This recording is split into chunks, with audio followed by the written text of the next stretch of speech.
Masagana, masigla at payapa ang baryo Sisidlan. Tila perpektong paraiso na ito para sa lahat. Pinamumunuan kasi ito ng magaling na babaylan.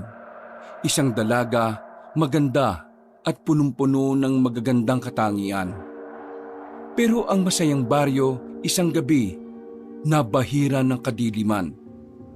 Kasamaan na siyang magiging dahilan kung bakit dadanak ang dugo.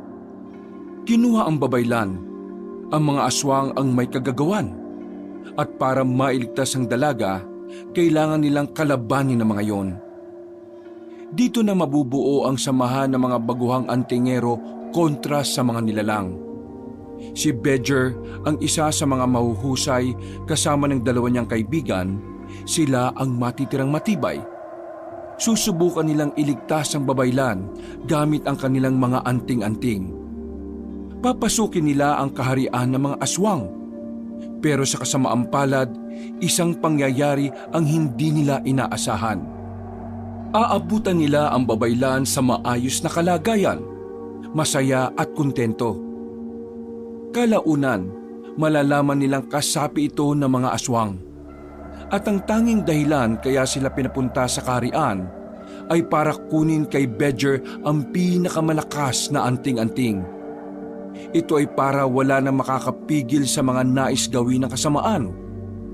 Sa rebelisyon ng babaylan, magawa nga kaya nilang matalo ang mga kalaban nila? Ano ang gagawin nila gayong nasa kaharian sila ng mga aswang? Isusuko nga kaya ni Bedger ang anting-anting? O baka ilalaban nila ito hanggang kamatayan? Ano ang dahilan kung bakit naging kakampi ng mga aswang ang babaylan?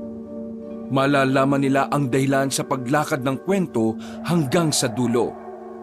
Isang dahilan na muntikan na silang malinlang.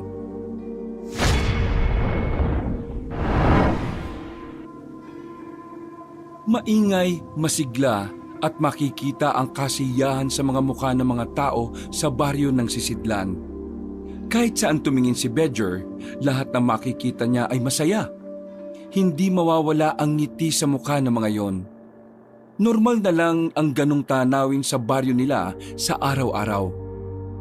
Kaya nga marami-rami na rin ang mga turista na nagpupunta roon dahil na rin sa mainit nilang pagtanggap. Mamayang gabi, sumama ka sa akin ha. Merong ritual na isasagawa ang babaylan para mas lalo pang dumami ang mga turista na dumadayo rito. Bakit pa mas gusto nilang may mga dumadayo dito Nag-iwan lang naman ng mga kalat ang mga yun. Nung nakaraan, nag-camping sa baba ng burol. Mga walang hiya, iniwan lang yung mga pinagkalatan. Roger, bibig mo. Nakakasira sa imahe ng baryo kapag narinig ng ibang mga paraan mo ng pananalita ha. Umayos ka naman. Totoo naman ang sinasabi ko, Lo. Yung mga turista na yan, sinisira lang yung baryo natin at ang gubat. Wala silang pakialam sa kalikasan Ang mahalaga lang sa kanila, baka pamasyal. Kaya nga, di ba nagkaroon na tayo ng patakaran na kapag sila ay nahuhuling nagkakalat, mumultahan sila. May patakaran nga. Ang tanong, nahuhuli ba? Malalaman nyo na lang na nagkalat sila kapag nakaalis na sila. O sinong mananagot? Yung mga kalat. Kahit na kailan talaga mainit ang ulo mo. Kumalma ka nga. Hayaan mo para mabawasan niyang sama ng loob mo. Bukas din, kakausapin ko yung babaylan. Nang sa ganun mas maging mahigpit tayo sa kalikasan. Magpapakalat na rin ng mga tao para mas mabantayan ang galaw ng mga turista. Kapag ako nakatsyempo sa mga turista na yan na nagkakalat, nako, sasapakin ko yung mga mukha niyan. Roger, ano ka ba? Bakit ganyan ang mga sinasabi mo? Taliwas yung mga salita mo sa tinuturo sa atin ng babaylan ha? Bakit ka ba ganyan? Kasi napapala mong pamamalagi mo sa Maynila 5 buwan ka palang naroroon naging magaspang na yung pag-uugali mo. Wala akong kinalaman dito ang pag-extra ko ng trabaho sa Maynila. Kahit sino namang may malasakit sa kalikasan, Lo mabubwisit kapag tinatarantado nila ang kalikasan dito. Basta, hindi na kita papayagang pampumunta sa Maynila sa susunod. Tag-ibang ugali mo Sumama ka sa akin mamayang gabi ha. Kailangan ako ron. At kailangan din kita ron. Naintindihan mo ba ako? Maayos ka ha? Lumabas na ang kanyang lolo at naiwan siyang mag-isa sa harapan ng lamesa habang sinasawsaw ang tinapay sa kape. Salubong pa rin ang kilay niya. Banas na banas kasi siya sa mga turistang dumadayo sa baryo nila noong nakaraan pa. Siya at ang dalawa niyang kasing kaibigan ang madalas na naglilinis ng mga yon. Dahil madalas sila lang din naman ang nakakakita.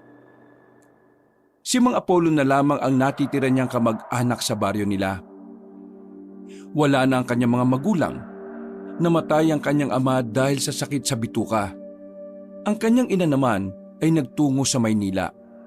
At mula noon ay hindi na muli pang nagpakita. At dahil si Mang Apollo na ang kinalakihan niya, nasanay siya sa buhay na disente. Gawa na rin nga na ito na rin ang turo sa kanila ng babaylan. Ang maging mabuti at mabuting halimbawa sa mata ng Diyos at ng mga bathalang kanilang pinaniniwalaan. Pero kahit na napapaligiran ng mga disente at matitinong tao si Bedger, hindi maiwasang nag-iiba minsan ang ugali niya depende sa kanyang pananaw. At kahit na tila sinasamba ng mga tao ang babaylan sa kanilang baryo, pangkaraniwan lang din ang tingin niya roon. Para sa kanya, Diyos lamang ang dapat na sinasamba at hindi ang isang tao lamang. Napalingon si Bedger sa bintana nang may marinig siyang sumisitsit. Nakita niyang nakasilip ang kanyang kaibigan na si Elmar. Dahan-dahang inangat nito ang ulo at pinakita ang malapad na ngiti. Yun oh, penge oh. Yun oh, yung pandesal na may keso oh. Isa lang.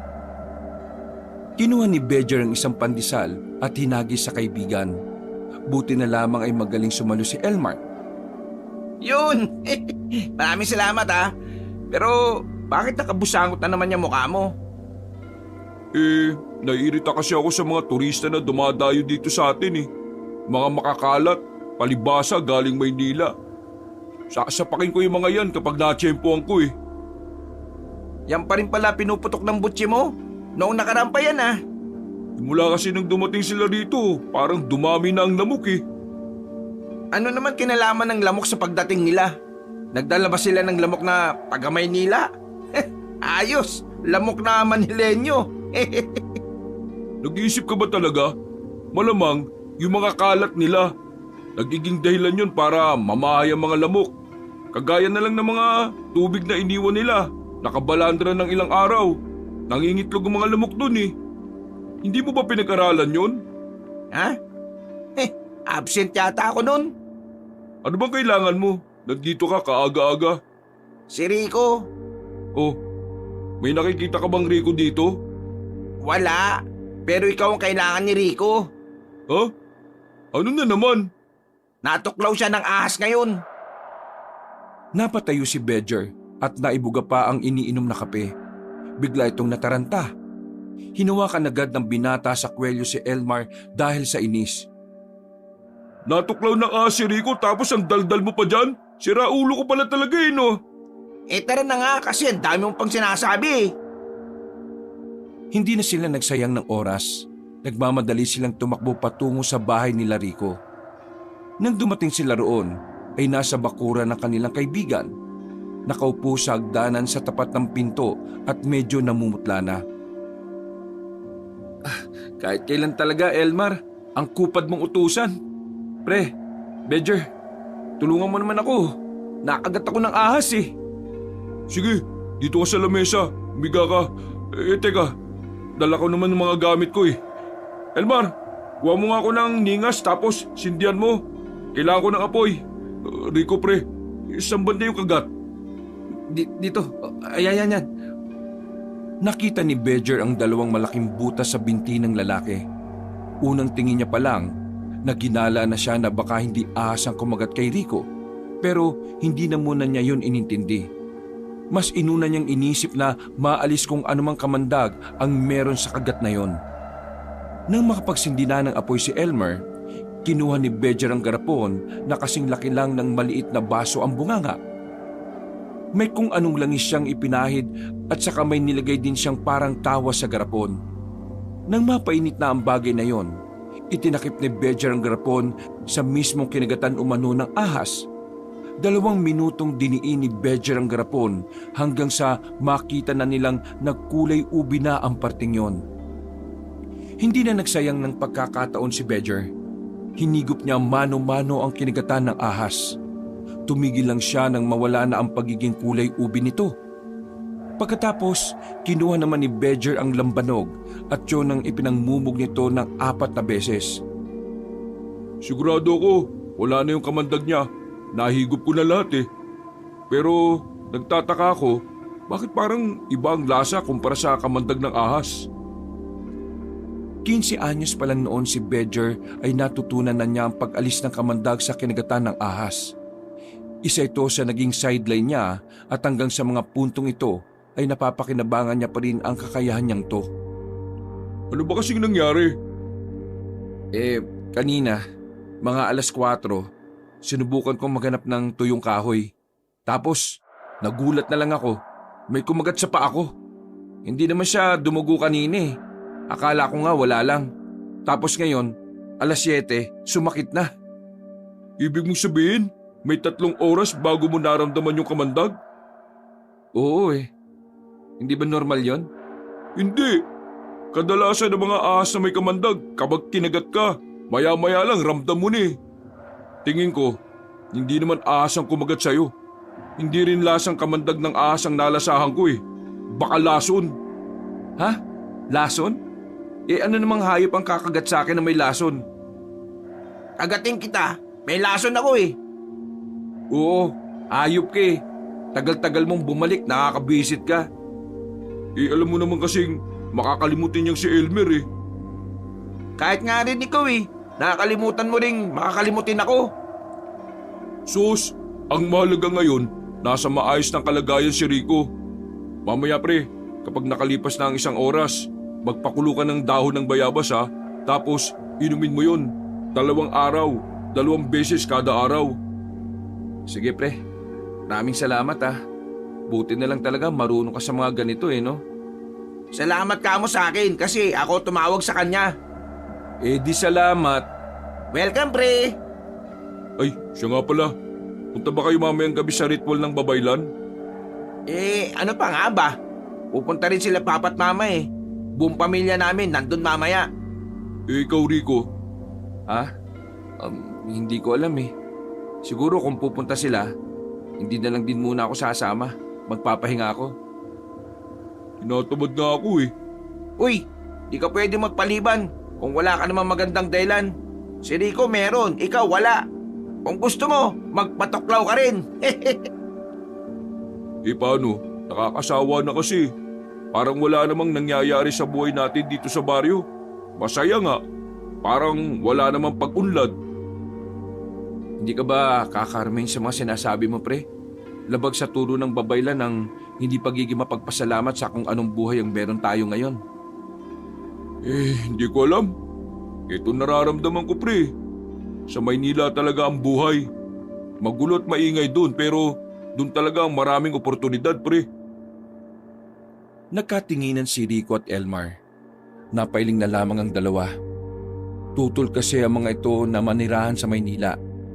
Para sa dalawa, mas maganda ang buhay na tahimik at malayo sa mausok na syudad. Pasensya na pre pero dito talaga gusto kong buhay eh. Gusto kong maging antingero. Sa katunayan, sasama na nga ako sa training sa susunod na araw. Antingero? Di ba, pangarap natin maging ganon ng mga bata pa tayo, Bejer? Ewan ko na ngayon. O bakit? Nabago na ba ng Maynila pangarap mo? Tiningnan na masama ni Bejer ang kanyang kaibigan. Baka sa tingin na yun ang namumuo niyang inis. Pero napaisip din siya. Sinuri din niya ang sarili na baka nga nakaapekto rin ang pansamantala niyang pamamalagi sa syudad. Sandaling nanahimik ang paligid. Umihip ang malakas na hangin at sabay-sabay silang napatingin sa itaas. Kumulimlim ang mga ulap. Tila nagbabadya ang malakas na ulan. Pinaulan na naman siguro ng babaylan para mas mapabilis ang ani ng mga magsasaka. Babaylan? Bakit pre? Ha? Wala. Wala lang. Nang masiguro ni Bedger na nasa maayos ng kalagayan ng kanyang kaibigan, ay bumalik na rin siya sa kanilang bahay. Dahil wala naman na siyang gagawin, naisip na lamang niyang magtambak ng maraming panggatong na nasibak niya. Ayaw na rin kasi niyang mapagod ang kanyang lolo. Kahit naman madalas na hindi nagugustuhan ni Bedger ang mga paniniwala na matanda, hindi pa rin nawawala ang pagmamahal niya rito. Si Mang Apollo ang tao sa buhay niya na hindi niya kailanman kayang mawala. Mabilis na lumipas sa mga oras at sumapit na rin ang kinagabihan. Kagaya ng tradisyon, sa tuwing magsasagawa ng isang ritual ang babaylan, kailangan na nakasuot sila ng pulang tela sa pangitaas. Mas madali raw kasi makapang-akit ng positibong enerhiya ang kulay na pula. Mayos ka, Bedger, ha? Ayaw na ayaw ko nagagawa ka ng eksena sa gitna ng pagre-ritual. Makabigay naman to ng babala para na mga sama akong tao. Kailan ba ako gumawa ng gulo? Porque napadpad lang ako saglit sa Maynila. Tingin mo sa akin masamang tao, lo? Di naman gano'n na sinasabi ko. Ang sa akin lang kasi, alam ko naman na ayaw mong sumama. Umpisa pa lang, taliwas na ang mga paniniwala mo sa ginagawa ng babaylan. Pero hindi ako bastos na tao, lo. Kayo ang lolo ko kaya dapat kayo ang mas nakakakilala sa ugali ko. Nakakadismaya na ganyan na pala ang tingin nyo sa akin. Pasensya ka na. 5 buwan ka kasing wala rito eh. Pakiramdam ko, ang daming nagbago sa'yo at hindi na kita kilala. Kayo lang naman ang nag-iisip niyan eh. Nauna nang naglakad palabas ang binata. Hindi na lamang niya pinahaba ang usapan dahil ayaw naman niyang sumamari ng loob ng matanda. Nang makarating na sila sa kakahuyan kung saan ginaganap ang lahat ng ritual sa baryo, nakita niya roon si Elmar. Pasimple yung lumapit sa kanya at nagtanong. Pre, nasan si Rico? Di ba nagpapahinga nga? Papahinga? Bakit? Di ba nga may kumagat sa binti niya? Ha? Kailan? Kanina! Tinawag mo pa nga ako eh. Uy, paatake na naman yung pagiging makakalimutin mo ha. Ha? Ay, kung ano, nakalimutan ko kaagad. Napapakamot na lamang si Bedger sa ulo niya. Iniintindi na lamang niya ang pagiging makakalimutin ni Elmar. Inakbayan na lamang niya ito. Kahit naman din kasi minsan sumasakit ang ulo nila ni Rico kay Elmar, mahal na mahal pa rin nila ito. Sabi nga ni Rico noon, hindi sila kompleto kung wala si Elmar. Ilang sandali pa, dumating na rin ang babaylan. Hindi maiwasan ni Bedger na hindi mapatingin. Sa sobrang ganda ng babaylan, ay parang nagliliwanag ito. Lumilitaw ang walang kaparis nitong ganda. Yun lamang ang nagustuhan ni Bedger sa babaylan. Wala nang iba pa. Ngayong gabi, magsasagawa tayo ng ritual para makipag-ugnayan sa mga batala. Ito ay para magkaroon tayo ng proteksyon laban sa mga masasamang elemento at sa mga taong nais bahiran ng dugo ang mapayapa nating baryo. Mawalang galang na, mahal na babaylan. Hindi ba't ang sinabi nyo magre-ritual tayo para sa mga turista? Nais kong humingi ng paumanhin sa lahat ng umasa. Ngunit gusto ko ring sabihin sa inyo na nagbago ang desisyon ko dahil sa isang pangitain. Nagbulong-bulungan ng mga residente. Kahit si Bedger na wala namang interes sa mga ritual ay naintriga siya sa sinabi ng babaylan. Sa aking pangitain, may mga masasamang nilalang, mga kampo ng kadiliman. Dumanak ang dugo habang may mga umiiyak na tao. Mga kalugar, ito ang tamang panahon para hingin natin ng tulong ng mga bathala. Kailangan natin magsagawa ng ritual, kaya sana ay magkaisa ang lahat. Pre, listahan tayo. Sa mga susunod na araw, magkakaroon na ng grupo ng mga antingero dito ano? Oh, ano naman? Anong ano naman? Malamang sasali tayo. Ah? Oy, sige. Muli silang nanahimik nang mapatingin sa direksyon nila ang babaylan. Napatingin din sa kanila ang mga tao dahil sa kahiyan at pangamba na baka pagalitan sila ng mga tao sa kaingayan nila. Kung ano-ano na lang ang nasabi ni Bedger. Dahilan para mapasubo sila. Ano, pasensya na. Napag-usapan lang kasi namin na nito ni Elmar na maganda siguro, magkaroon ng, pre, tulungan mo na ako.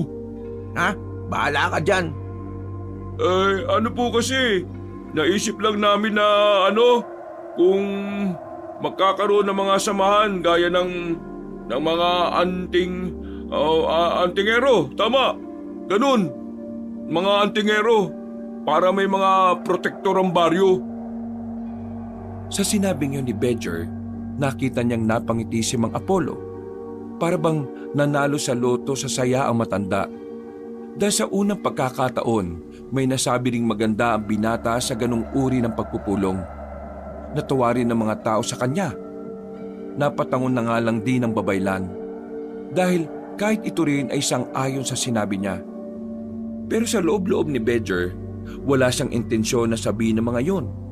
Parang kusa na lang niyang nabigkas yun dahil na rin sa pressure. Pre, bilib na ako sa'yo. Manda ka sa akin mamaya, tingnan mo lang. Nilaglag mo ako, pinabayaan mo ako.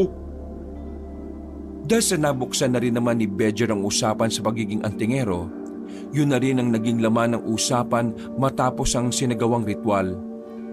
Sising-sisi si Bedger dahil pagtapos ng pagpupulong, kada lalapit sa kanyang mga tao ay pinupuri ang naisip niya. Abo, sobrang talino mo kanina. Tuwang-tuwa ang mga kumpare ko sa iyo eh. Ang sabi pa nila, magiging magaling kang antingero kung ganyan ang pananaw mo. Nako, bilib na bilib talaga ako sa iyo. Hindi niya pinakinggan si Mang Apollo. Hinanap lang niya ang kaibigan niyang si Elmar. Bigla na lamang kasi yung lumayas matapos ang pagpupulong nila. Balak pa naman sana ni Bedger na patikimin ng malakas na batok ang kaibigan niya dahil sa nangyari. Ay, nakikinig ka ba sa akin? Hindi ka ba masaya? Nakikinig naman po ako. Opo, masaya ako. Masaya pala mapuri ng mga tao no? Sinasabi ko naman kasi sa'yo, kapag naging matino kang tao, marami talaga matutuwa sa'yo, apo. Alam mo ba kung anong sinabi ng babaylan kanina sa akin? Ano po? Hindi ka lang daw gwapo, matalino ka pa. Hindi maiwasan ng binata na matuwa ng palihim. May kakaibang dulot sa kanya ang sinabing yun ng babaylan. Bigla na lamang siyang naguluhan kung bakit parang gustong-gusto niya ang mapuri ng dalagang si Marikit. Paano? Auna ka na sa bahay ha. Pupuntahan ko lang mga kumpare ko. May itatanong pa ako para sa mga anting-anting. Sige po, Lo. Nagmamadaling naglakad si Mang Apollo nang may saya sa muka. Isang malakas na batok ang natanggap ni Elmar nang makita niya si Bedger. Napakamot na lamang sa ulo ang binata. Hindi pa sana titigil si Bedger kung hindi lamang dumaan ang matatanda sa harapan nila. Wisit ka? Kung tinulungan mo lang sana ako kanina, hindi sana ako napasubo. Akala ko naman kasi, iba yung sasabihin mo Nanahimik ka kasi. Bigwasan kita dyan Tinan mo ngayon Kala na karamihan dito. Gusto ko talaga yung sinabi ko. Di ba, gusto mo naman talaga magkaroon ng anting-anting? Oo, pero ayaw ko ng mga may grupo-grupo. Pero nang dahil sa'yo, mukhang yun na mangyayari. Kaya mo na, nangyari na Huminga ng malalim ang binatang si Bedger. Pinilit niyang ikalma ang kanyang sarili. Batid niya rin namang wala na ring mangyayari kahit pabugbugin niya si Elmar. Baka kapag naalog ang utak ng kaibigan niya ay mas lalo pa itong maging makakalimutin. Puntahan na natin si Rico. Bakit? Nakagat na naman ba ng kung anong hayop? Wala lang. Pupuntahan lang natin. Tambay tayo. Wala ka bang ginagawa sa inyo? Wala naman akong silbi sa amin, di ba? Kaya nakakatamad mapirmi sa bahay Wala naman pakialam ang mga tao dun sa akin. Ikaw naman kasi, pinag-aral ka dati, bulak-bulang ang ginawa mo. Pero matagal na yun. Sinusubukan ko naman bumawi pero wala silang pakialam Abang buhay na nila akong titingnan na walang kwenta. Huwag ka na nga magdrama dyan. Hindi bagay sa'yo.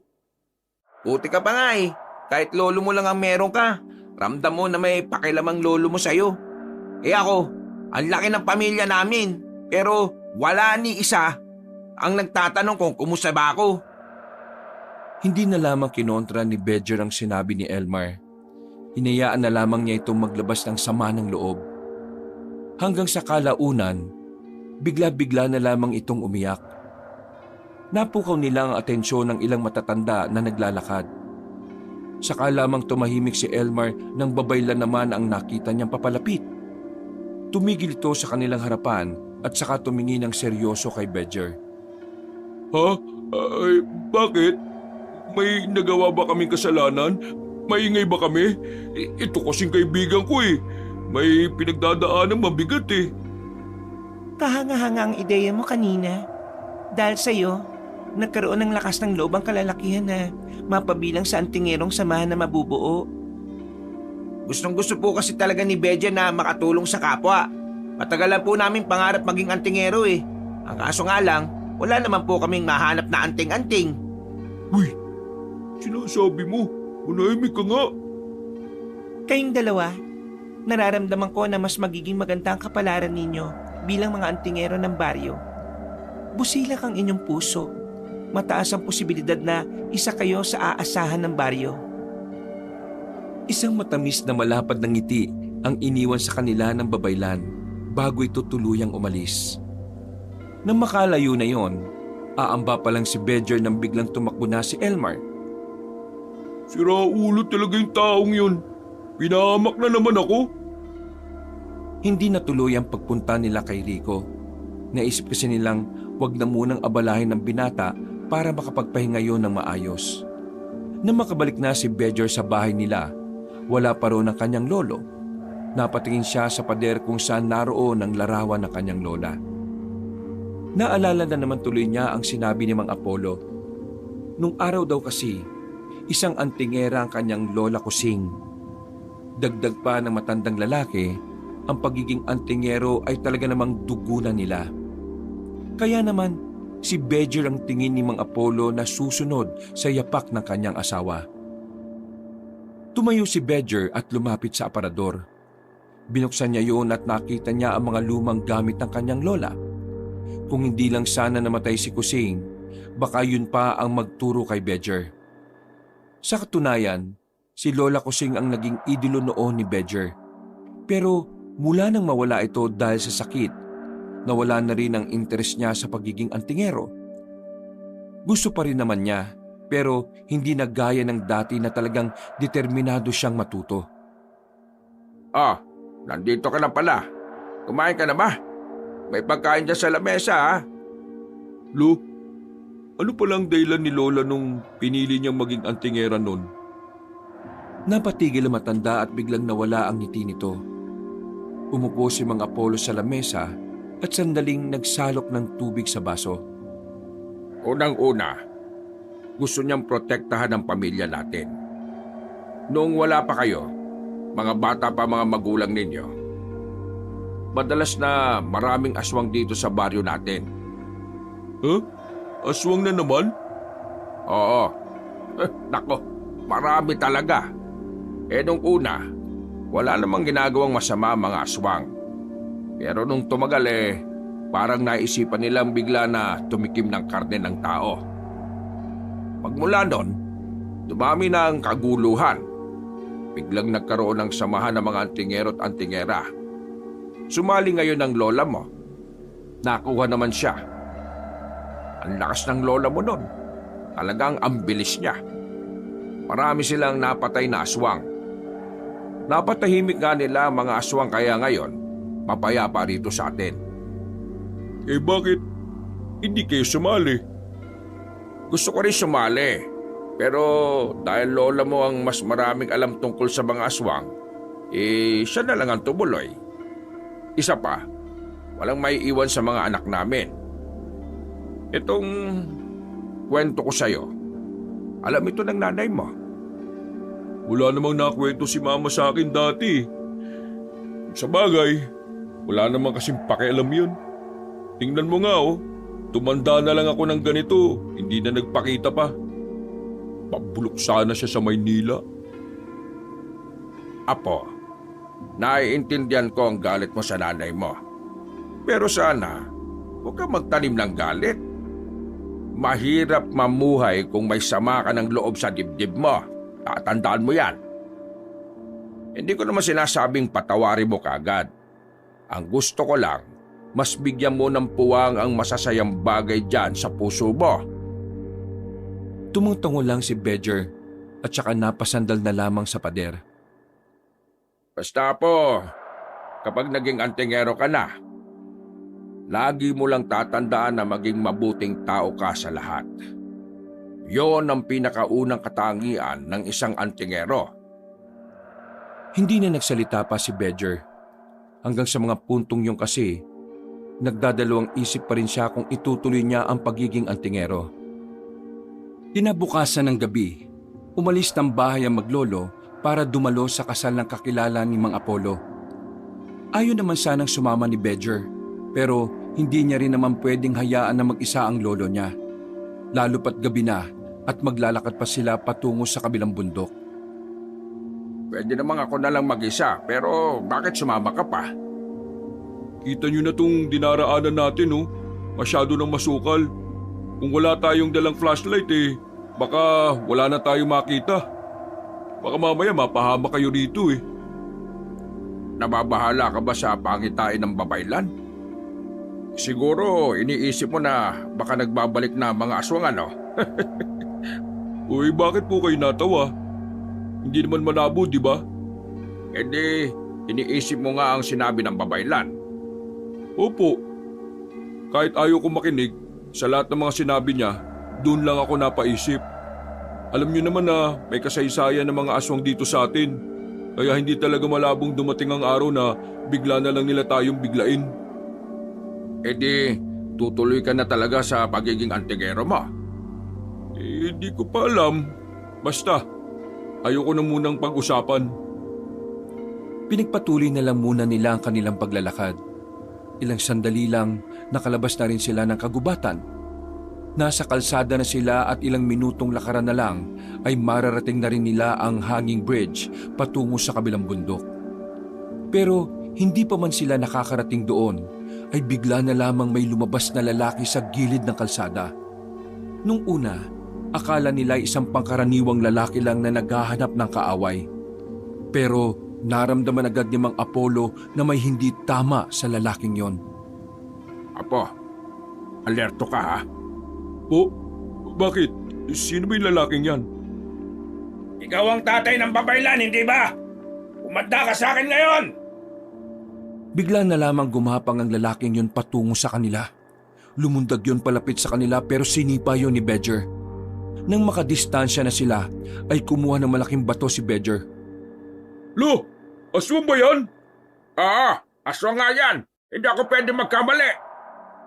Subukan mo lang lumapit! Baka basagin ko yung pagmumukha mo! Lo, sa likod ka lang. Umangi lang ng umangi lang aswang na yon.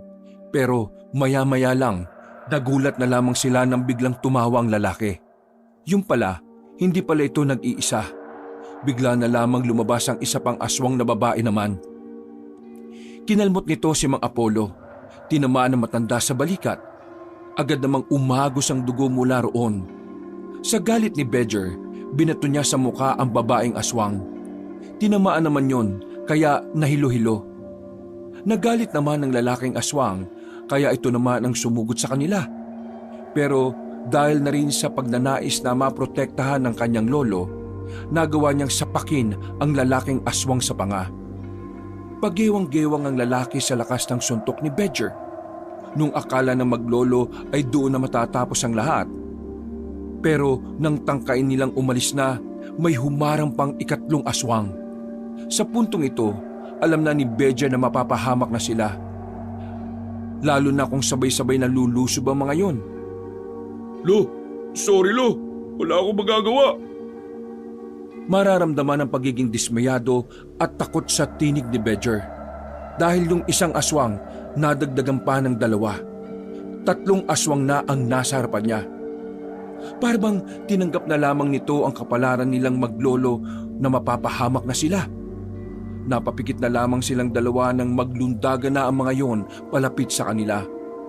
Pero nagtaka sila dahil bigla na lamang nanahimik ang paligid.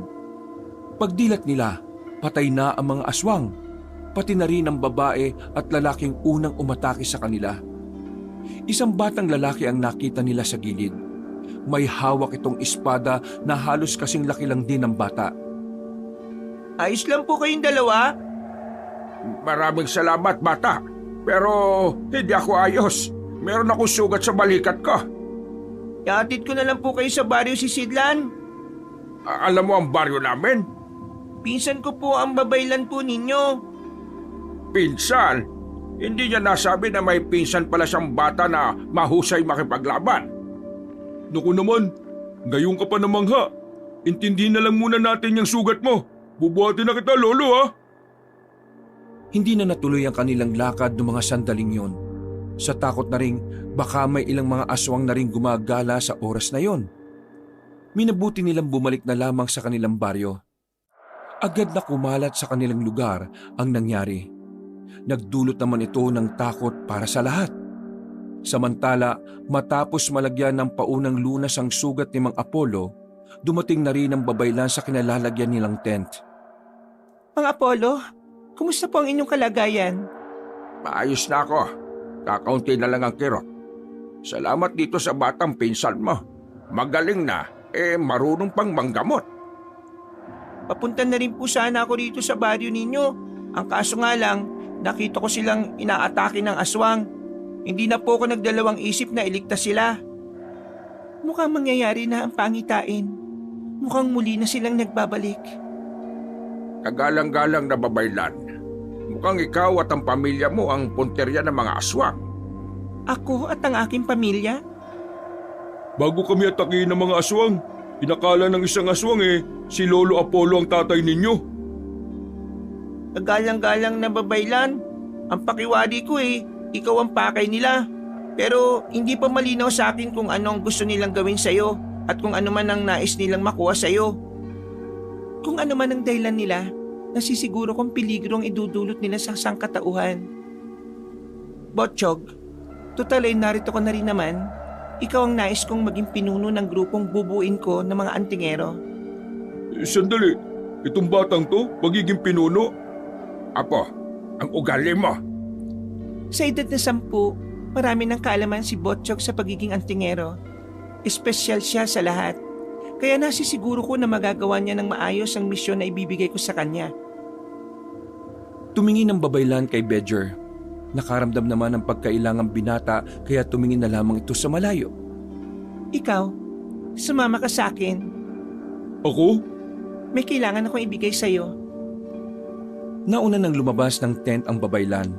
Sinenyasan naman ni Mang Apollo ang binata na sumunod. Nagkibit balikat na lamang din si Bedger at agad na ring lumabas. Medyo kabado ang binata sa hindi niya malamang dahilan. Nakarating na rin kasi siya sa bahay ng babaylan na tanging mga kilalang tao at mga opisyal lang ng baryo ang tanging nakakapasok doon. Tanggapin mo ito. Nagtatakang tiningnan muna ni Bedger ang kahon na hindi naman kalakihan. Hindi niya yun tinanggap. Naguguluhan kasi siya sa nangyayari. Teka, ano ba yan? Para saan yan? Ikaw lang ang karapat-dapat na gumamit nito. Tanggapin mo ito. Buksan mo. Napilitan na lamang na kunin ni Bedger ang kahon. Pagbukas niya, nakita niya ang kwintas na kulay ginto. Meron itong pendant na bato na kulay berde naman. Nagtatakang binalikan ni Bedger ng tingin ng babaylan. Natawa siya ng bahagya sa iniisip niya. Isasala mo ba ito sa akin? Wala akong pera ha. Kaalis ko lang sa trabaho nung nakaraan Ikaw ang may-ari niyan. Ha? Ako? Teka. Mawalang galang na pero sabog ka ba? Anting-anting yan ng iyong lola Kusing. Kinabiglayo ni Bedger. Ang buong akala niya kasi ay isinama na ang anting-anting na yon sa libing. Bago mamatay ang lola mo, sinabi niya sa lola ko na itago niya ang anting-anting. Alam kasi ng lola mo na marami pang nakatagong kapangyarihan ng anting-anting na lalabas lang sa tamang panahon. Matagal na panahon na itong nasa pangangalaga namin, kahit ang lolo mo ay walang alam dito. Bakit hindi alam ni Lolo ang bagay na ito? Siya dapat ang unang makaalam nito at hindi ako. Sinadyang hindi sabihin ng lola ko sa lolo mo. Dahil noong namatay daw ang lola mo, nagkaroon ng interes ang lolo mo na gamitin ang anting-anting na ito. Pero hindi ito pwede sa kanya. Ang anting-anting na ito ay mas bata ang kailangang gumamit. Dahil kung matanda ang gagamit nito, hindi nakakayanin ang katawan. Kaya ikaw, Bedger, ikaw lang ang nakikita kong pwedeng makagamit ng anting-anting na ito. Ano ba kasing meron sa anting-anting na yan? Sobrang lakas ba niyan? Hindi ko rin alam. Lahat ng kakayahan ko ng panunuri ay ginawa ko na. Pero nanatiling blanco ang pagkakakilanlan ng anting-anting ng lola mo. Wala itong pangalan. Ang tanging paglalarawan lang na meron ito ay nakakatulong itong pabilisin ng katawan ng gumagamit nito. Kung kayo nga hindi alam kung anong meron dyan, ako pa kaya? Ibig sabihin, hindi ko rin yan magagamit kung wala naman akong alam tungkol dyan. Sa pagkakaalam ko, magagamit mo lang naman ng tama ang isang anting-anting kapag natawag mo ang pangalan niya eh. Pero ano bang pangalan yan? Hindi natin alam. May natural na kapangyarihan ng anting-anting na ito kahit hindi mo malaman ang pangalan niya. Parehong kapangyarihan na ginagamit noon ng lola mo. Ibibigay ko ito sa iyo dahil alam kong kailangan mo ito. Lalo na sa nangyayari sa lolo mo ngayon. Napalunok ng laway si Bedger. Bigla na naman kasi niyang naalala ang nangyari. Hindi niya maiwasang hindi sisihin ang sarili niya.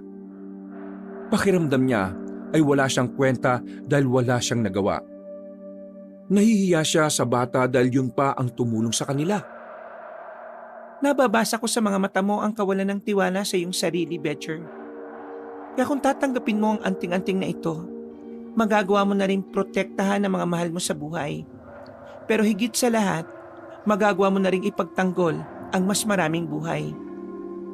Kung tatanggapin ko ito, may paraan pa ba para tuluyang magising ang tunay nitong kapangyarihan? Alam kong meron, nararamdaman ko. Pero sa mga sandaling ito, hindi ko pa alam kung ano ang eksaktong pamamaraan. Pero nararamdaman ko, malakas ang pakiramdam ko na darating ang tamang oras.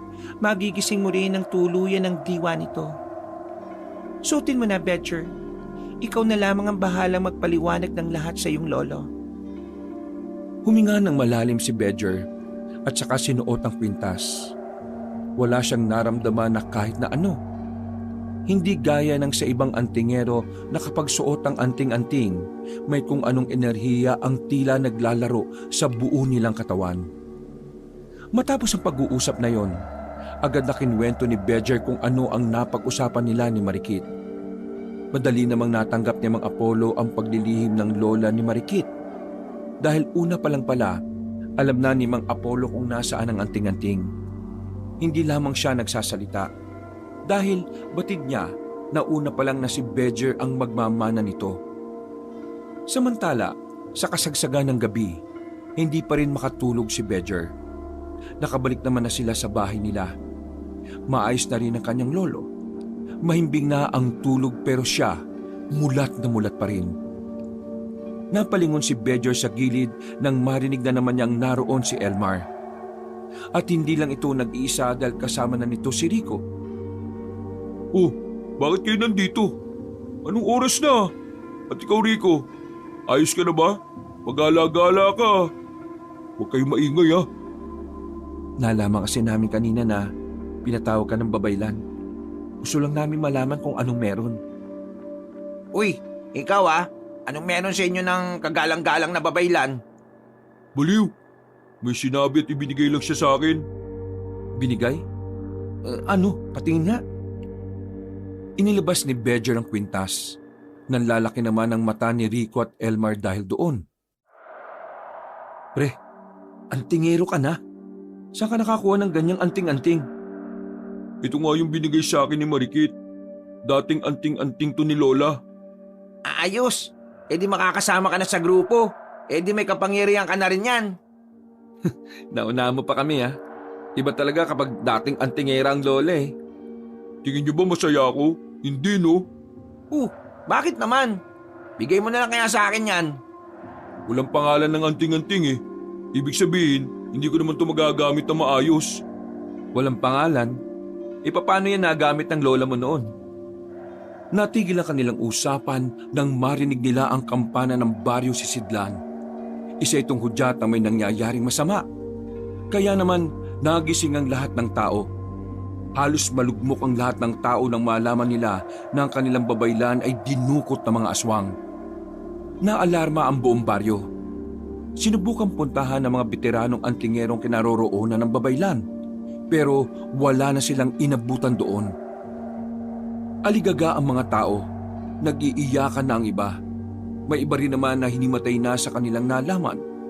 Tila sinasamba ang babaylan sa kanila, kaya ganun na lamang ang pagluluksa ng mga residente.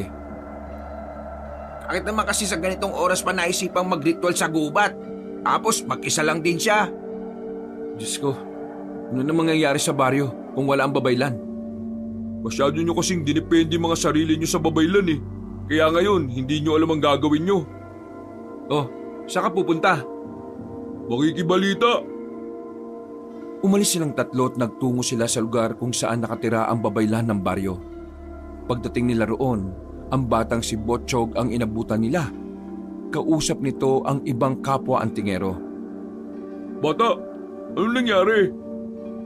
Nang tawagin ni Bedger na bata si Botchog, masama ang tingin sa kanya ng mga kalalakihan. Hindi rin naman kasi alam ni Bedger kung anong itatawag niya roon. Kaya napayuko na lang din siya at napakamot sa ulo. Lumabas kanina si Ate Marikit para sana magsagawa ng ritual ng pangitain. Pero pinayagan ko siyang makalabas dahil pinadalan ko siya ng malalakas na anting-anting eh. Pero nagtataka ako, nakalapit pa rin sa kanya yung mga aswang. Sinubukan siyang balikan ng marinig kong mga ingay, pero wala na siya. Sana man lang kasi naganap siya ng makakasama eh. At bakit pa kasi gabi pa? Ang ritual ng pangitain ay ginagawa ng mag-isa sa gabi. Masela nito kaya hindi pwedeng may kasama. Bumuntong hininga na lamang si Bedger. Hindi niya alam kung bakit pati siya nakakaramdam na rin ng stress. Nanatili lamang siya roon. Naghihintay sila ng balita kung anong hakbang ang gagawin ng mga antingerong veterano. Hindi ba tayo alis dito? Wala namang pumapansin sa atin eh. Ano ka ba? Hihintayin nga natin kung anong mangyayari. Nakakapikon. Oh, bakit? Akala ko wala na akong interes sa pagiging antingero na to. Pero nandito na ako. Isa lang ang ibig sabihin yan. Ano? Nakakalimutan ko na yung sasabihin ko eh. Ay, buwisit. Pre, tinatawag ka na yata ng tungkulin eh. Halos 1 oras na rin silang nakatayo roon. Pero wala namang nangyari. Umuwi na lamang sila at natulog. Kinabukasan ay nabulabog na naman sila nang may naglilibot para kalampagin ang bawat bahay. Iniimbitahan ng lahat ng lalaki, antingero man o hindi. Yun ay para sumama sa gagawing pagligtas sa babaylan. Lo, nasama ako. Sigurado ka ba? Hindi ka ba masaya? Siyempre masaya ako, ano ka ba? Pero bakit parang biglaan naman yata ang pagpayag mo? Dahil ba napilitan ka na kasi may anting-anting ka na? Sa nangyari sa inyo, mas lalo ko lang napagtanto na dapat ako maging antingero. Para mailigtas ko rin kayo kapag nasa panganib kayo. Kagaya ng dahilan ni Lola, bukod sa gusto kong makatulong sa mga tao, gusto ko rin protektahan ang mga mahal ko sa buhay. O siya, sige apo. So suportahan kita. Basta mag-iingat ka palagi, ha? Tumango na lamang si Bedger. Matapos makapag-ayos, ay tumungo na rin sila sa kinaroroonan ng mga antingero. Halo-halo na ang naroroon. Kahit ang ilang mga pangkaraniwang tao ay naroon din. Karamihan ay lalaki. Bakit ba kasi may ganito? Ano bang nangyari? Hindi ba nga dinukot ng mga aswang ang babaylan? Kagabi lang nangyari. Nakalimutan mo na kagad? Ha? Ay, oo nga pala. Uy, Bedger. Kanina ka pa tahimik ah. May problema ka ba? Ha? Wala. Kinakabahan lang ako. O bakit? Napipilitan ka lang ba? Hindi naman. Pakiramdam ko lang, hindi tama to. Karamihan sa mga isasama, mga pangkaraniwang tao lang. Kakaunti lang ang antingero. Tapos, 4 lang ang veterano. Hindi ko alam kung kakayanin ba natin pumasok sa lungga ng mga aswang. Mga pre, kaharian ng mga aswang yun, hindi lang basta kuta. Sa sinabing yon ni Bedger, nanahimik na rin ang dalawa. Bumaka sa mukha ng mga yon ng takot. Ang kanina'y mga sabik at masisigla, nawalan na rin ng ngiti. Pinagpapawisan ng malamig. Sa lahat ng naririto, pumunta sa kaliwa ang mga hindi pa antingero. Sa kanan naman, ang mga may anting-anting at tinuturing na antingero ang sarili nila. Malas, pagkakahiwalay pa. Kahit gustong kasama ni Bedger ang dalawan niyang kaibigan, ay wala siyang nagawa kundi ang humanay sa mga antingero. Nagulat nga ang ibang veterano kung bakit siya naroon. Lalong-lalo na si Aling Nympha. Isa sa pinakamatagal ng antingero sa baryo Sisidlan. Ikaw, bakit ka narito? Antingero ka ba? Masungit ang pagkakatanong ni Aling Nympha kaya nakaramdam din ng inis ang binata. Medyo napahiya rin kasi siya kasi nagtinginan ng mga tao sa kanya. Antingero po rito, di ba? Oo nga, kaya nga bakit ka nandyan? Ibig sabihin lang po nito, antingero ko. Hindi kita nakikita sa mga pagsasanay tapos sasabihin mong isa kang antingero? Sino ba niloloko mo? Ako pa talaga veterano na ako dito. Mabuti na lamang ay lumapit na rin sa kanila ang batang si Botchog, ang itinalagang leader ng babaylan. Aling Nympha, si Kuya Bedger ay itinalaga ng kagalang-galang na babaylan. Ibig sabihin, isa siyang antingero. Kung gayon, ilabas mo ang anting-anting mo. Aling Nympha, mawalang galang na po. Pero hindi po itong oras para sa mga ganyang bagay. Kailangan natin ng isa't isa kaya magtiwala tayo sa isa't isa. Huminga ng malalim ang matandang babae. Halatang gigil ito kay Bedger. Pero hindi na lamang din yon pinansin ng binata. Kilala niya ang matandang yon base sa kwentong naririnig niya. Ang sabi, masungit at istrikto daw si Aling Nympha na kung minsan ay wala na rin sa lugar. Matapos ang eksenang yon, inihanda na rin silang lahat. Maghapon silang tinruan kung papaano makipaglaban, habang ang mga antingero naman, inisa-isang subukan ng kapangyarihan ng anting-anting na dala nila. Bakit ba? Bakit mo ko dinala rito? At bakit dalawa lang tayo? Alam ko kung ano napag-usapan niyo ni Ate Marikit. Alam ko rin kung anong klaseng anting-antingan meron ka. Alam mo rin na wala itong pangalan? Oo, kaya yun ang susubukan nating malaman ngayon. Alam mo kung paano? Hindi ko sigurado kung gagana pero pwede nating subukan. Teka nga, sigurado ka bang bata ka? Ilang taon ka na nga ulit? 10 taon. Hindi ganyan magsalita at kumilos ng 10 taon eh. Hindi ako naniniwala na bata ka. Ikaw ang bahala. Naglakad ang bata patungo sa harapan niya. Nagulat na lamang si Bedger nang biglang sinuntok siya ni Botchog sa muka. Natumba ang binata dahil sa ginawa nito. Wisit! Bakit mo ko sinuntok? Isang paraan para malaman kung gumagana ng anting-anting mo. Ang suntukin ako? Kapag naramdaman ng anting-anting na nasa panganib ang amo niya, kusa siyang nakakaroon ng reaksyon sa nangyari. Pero sa ginawa ko, hinayaan ka lang niyang masuntok eh. Ibig sabihin, tulog ang diwa ng anting-anting at wala pa itong kinikilalang amo. Ang sakit ng suntok mo ah. Pero paano niya ako kikilalanin? Umupo ka at pikit mo ang mga mata mo. Gagawa ko ng ritual. At habang nakapikit ka, subukan mong isipin na nasa loob ka ng isang bahay na may maraming pinto. Gumawa ka ng matinding konsentrasyon. Sa mga pintong yon, pakiramdaman mo kung alin doon ang dapat mong pasukan. Kapag nakapasok ka dyan, malalaman mo rin ang pangalan niya. At magigising mo na rin ang diwa ng anting-anting. Sigurado kong gumagana ito? Ganitong paraan ang itinuro sa amin ng mga naging guro namin. Wala namang masama kung susubukan natin sa'yo, di ba? Sinunod na lamang ni Bedger ang sinasabi ng bata. Pumikit siya at gumawa ng matinding konsentrasyon. Dinadaman niya ang kalikasan. Tila nakikipag-ugnayan siya sa kagubatan. Naramdaman na lamang din niya ang ritual na ginagawa ng bata. Maya-maya lang, tila may nakita na siyang 4 na pinto. Kahit nakapikit siya, pinakiramdaman niya kung ano ang karapat-dapat sa pinto. Hanggang sa kalaunan, sa pangalawang pinto siya pumasok. Mga ilang sandali lang, nakaramdam na siya ng panginginig. Para bang kinuryente siya sa silid na yon. Bigla na lamang siyang bumagsak at maging si Botchog ay nataranta na rin. Kuya Bedger, naririnig mo ba ako?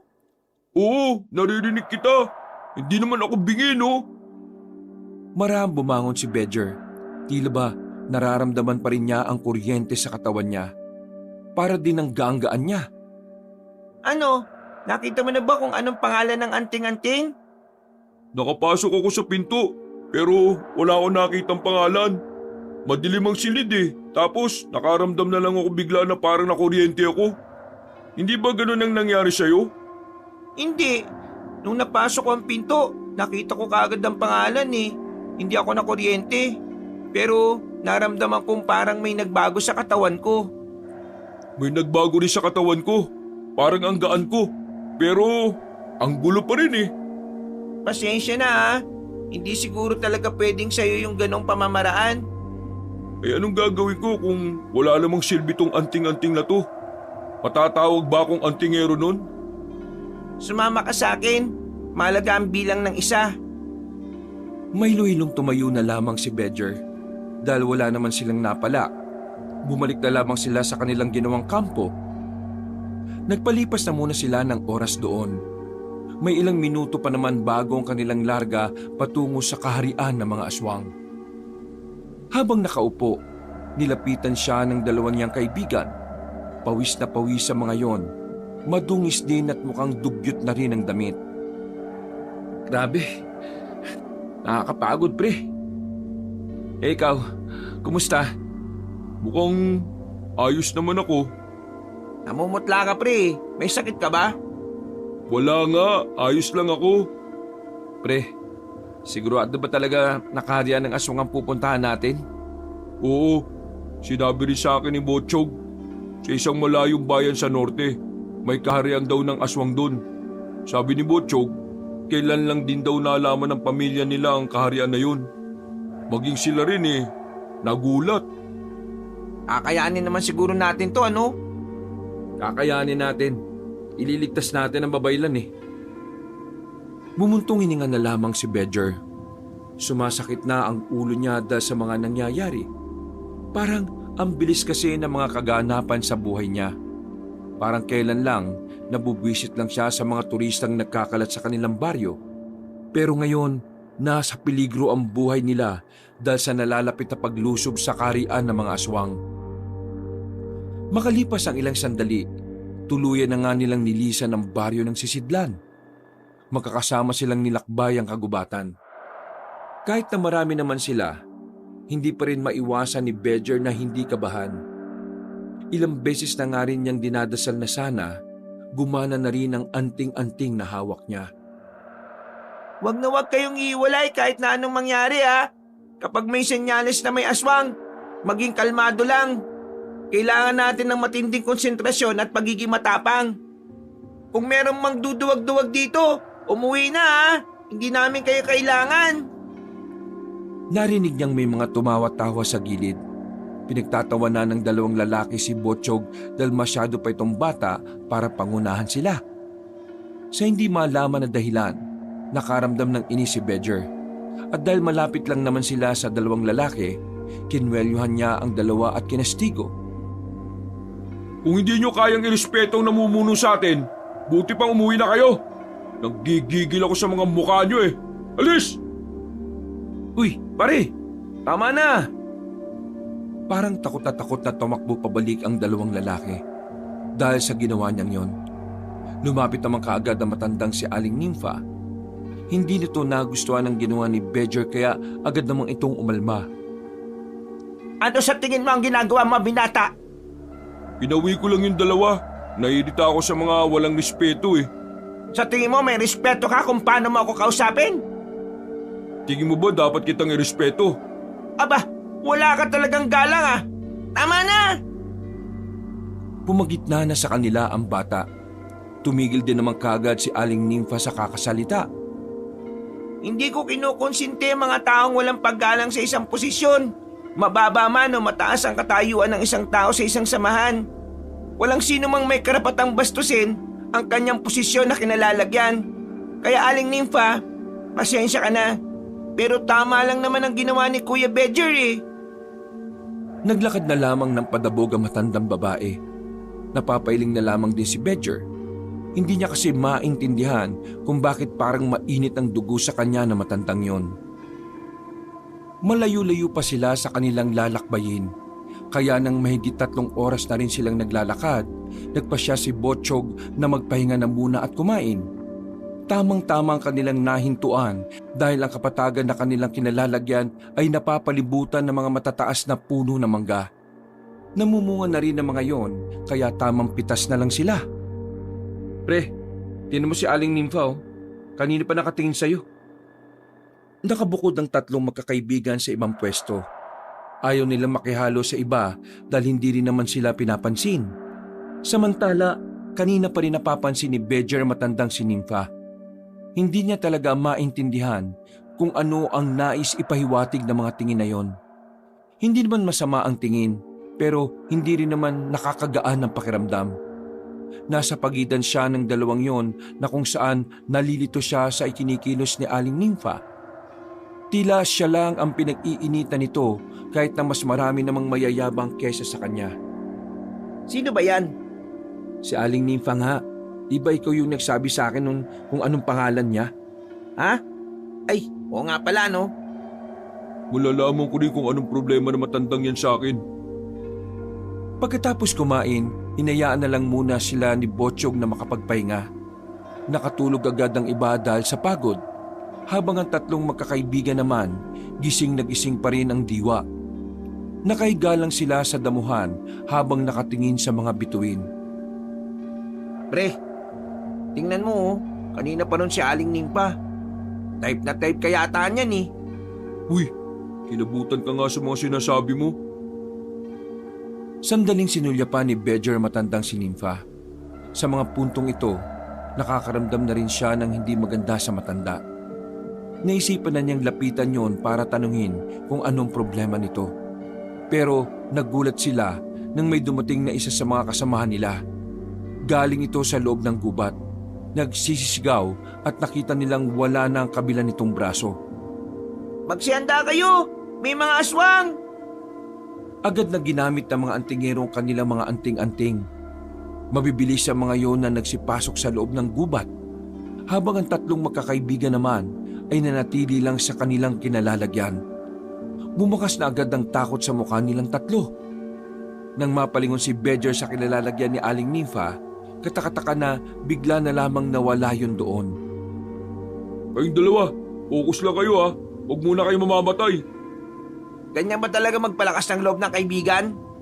Kung ano man ang nangyayari, gusto ko tabi-tabi ang puntod natin ha. Tumakbo na rin sila para tumulong sa mga kasamahan nila. Pagdating nila roon, nagkakagulo na. Madilim kaya hindi nila gaanong makita kung nasaan ang kanilang mga kalaban. Asman! Galit ng apoy! Pagwasiwas ni Botchok ng espada niya sa puno ay nagulat silang lahat nang biglang umapoy yun. Dahil may mga tuyong dahon din sa lapag, mabilis na kumalat ang apoy. Dahil dito, nagkaroon na sila ng malalakas na liwanag. Asman! Asman ang pangalan ng anting-anting niya! Isang uri ng anting-anting na gumagamit ng apoy! Uy, Bedger! Sa likod mo! Sasakmali na sana siya ng isang aswang pero buti na lang ay tinamaan ni Rico ang taga. Alam ko mahal mo si Aling Nympha, pero mamaya mo na siya isipin. Lutang na lutang ka pre. Sira ulo! Hinawakan na rin ni Bedger ng mahigpit ang kanyang espada. Nakipaglaban na rin siya kasama ang 2 niyang kaibigan. Nung mga sandaling yon, makikita na nakakalamang na sila sa laban. Ang mga kasamahan nilang hindi antingero nagawa ring mapalaga ng ibang aswang. Natalo nila ang unang grupo ng mga aswang pero hindi pa rin nila makuhang maging kampante dahil ang sabi ni Botchog may mga paparating pa sa direksyon nila. Sandaling nanahimik ang paligid. Nakikiramdam lamang sila sa mga naririnig nilang kaluskos. Mga ilang sandali lang, bigla na lamang may humila sa mga paa nila. Isang aswang sa lupa ang umatake sa kanila na kung tawagin ay abwak. Mga aswang na nag-aanyong bayawak. Nakatalo ng magkakaibigan at dali-daling nakaakyat sa puno. Kita nila kung papaano lapain ng mga aswang na yon ang mga kasamahan nila. Habang si Botchog naman patuloy lang sa pakikipaglaban. Tama! Sila ang kumagat sa pako noon, hindi ahas! Tulungan natin si Botchog! Hindi pwedeng wala tayong gawin! Uy! Sandali lang! Nauna nang tumalo ng binata. Nilapitan niya agad si Botchog. Nakipagsabayan siya sa bata sa pakikipaglaban. Hindi na napapansin ni Bedger na kakaiba na rin pala ang mga galaw niya. Mabilis, maliksi, at talaga namang tila organisado ang bawat niyang kilos. Mukhang nagising mo na ang diwa ng anting-anting ha. Alam mo na ba ang pangalan?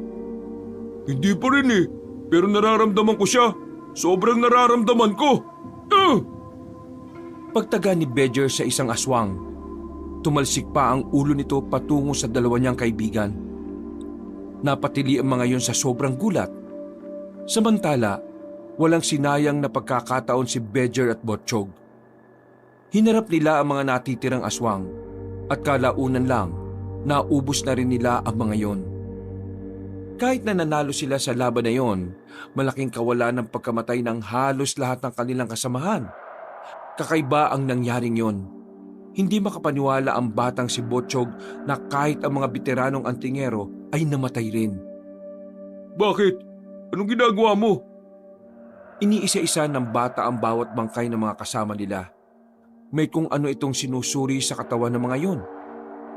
Lahat sila ay nangingitim ang kuko sa palasinsingan. Anong ibig sabihin nun? May gumamit ng itim na salamangka sa kanila, kaya sila namatay. Dahil ang salamangkang yon ay nagdudulot ng kalituhan sa utak ng tao. Ibig sabihin, kapag nasa ilalim ka ng itim na salamangka, sa paningin mo nasa malayo pa ang kalaban. Pero sa realidad, nasa harapan mo na. Isang mataas na uri ng hipnotismo na tanging mga bihasa lamang ang may kakayahang gumawa nun. Ibig sabihin, itong mga aswang na to, may kakayahan din gumamit ng mga itim na salamangka? Oo, kasi sa kanila naman talaga galing ang mga itim na salamangka Pero ang ipinagtataka ko, bakit hindi kayo naapektuhan? Ako kasi, meron akong anting-anting na pangontra sa mga itim na salamangka kayo? Itong sa akin, pangontra daw to ni Mama. Bigay sa kanya ng dating babaylan. Eto naman sa akin, hindi ko na maalala kung saan to galing. Basta ngayon ko lang naalaman na meron ako nito, kung di pa to nangyari. Ang mga anting-anting na yan ay dihiti mong pangontra nga sa mga hipnotismo. Kaya kayo nakaligtas kanina. Pero ikaw, Kuya Bedger, Hindi ako tinablan. Siguro dahil sumabay na nagising ang diwa ng anting-anting. ganun pa man, ang mahalaga ay buhay tayo. Yun nga lang, sa halos 40, 4 na lang tayong natira. Si Aling Nympha. Yee! Uy, maayos ka nga. Sinuyod nila ng tingin ng paligid pero hindi nila makita matanda. Mga ilang sandali lang, naririnig na nila ang tinig nito na tinatawag sila. Dali-dali silang hinanap ang matanda.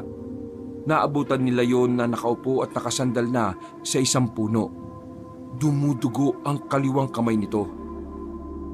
Agad nilang nilapitan ang matanda at saka tinulungan ito makatayo. Tinapala naman ni Rico ng tela ang kamay nito para tumigil na rin ng bahagya ang pagdurugo. Ano ba nangyari?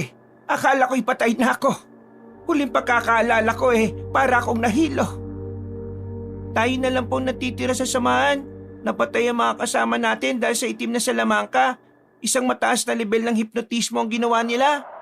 Isang mataas na level ng hipnotismo? May kasama silang aswang na gumawa nun? Opo, Aling Nympha. Buti na lang, hindi kami tinablan lahat. Kaya niyo pa po bang maglakad? Kailangan na po natin makaalis dito. Tutuloy na tayo kahit tayo lang. Wala po tayong magagawa kundi ang tumuloy eh. Habang tumatagal, mas lalong nalalagay sa panganib ang buhay ng babaylan. Kahit na masakit para sa kanila na iwan ang bangkay ng mga kasama nila, tiniis na lamang nila yon dahil hindi sila pwedeng tumigil. Sa mga nakalipas na sandali, wala na silang nakaengkwentrong mga aswang. Inabot na sila ng umaga sa kagubatan.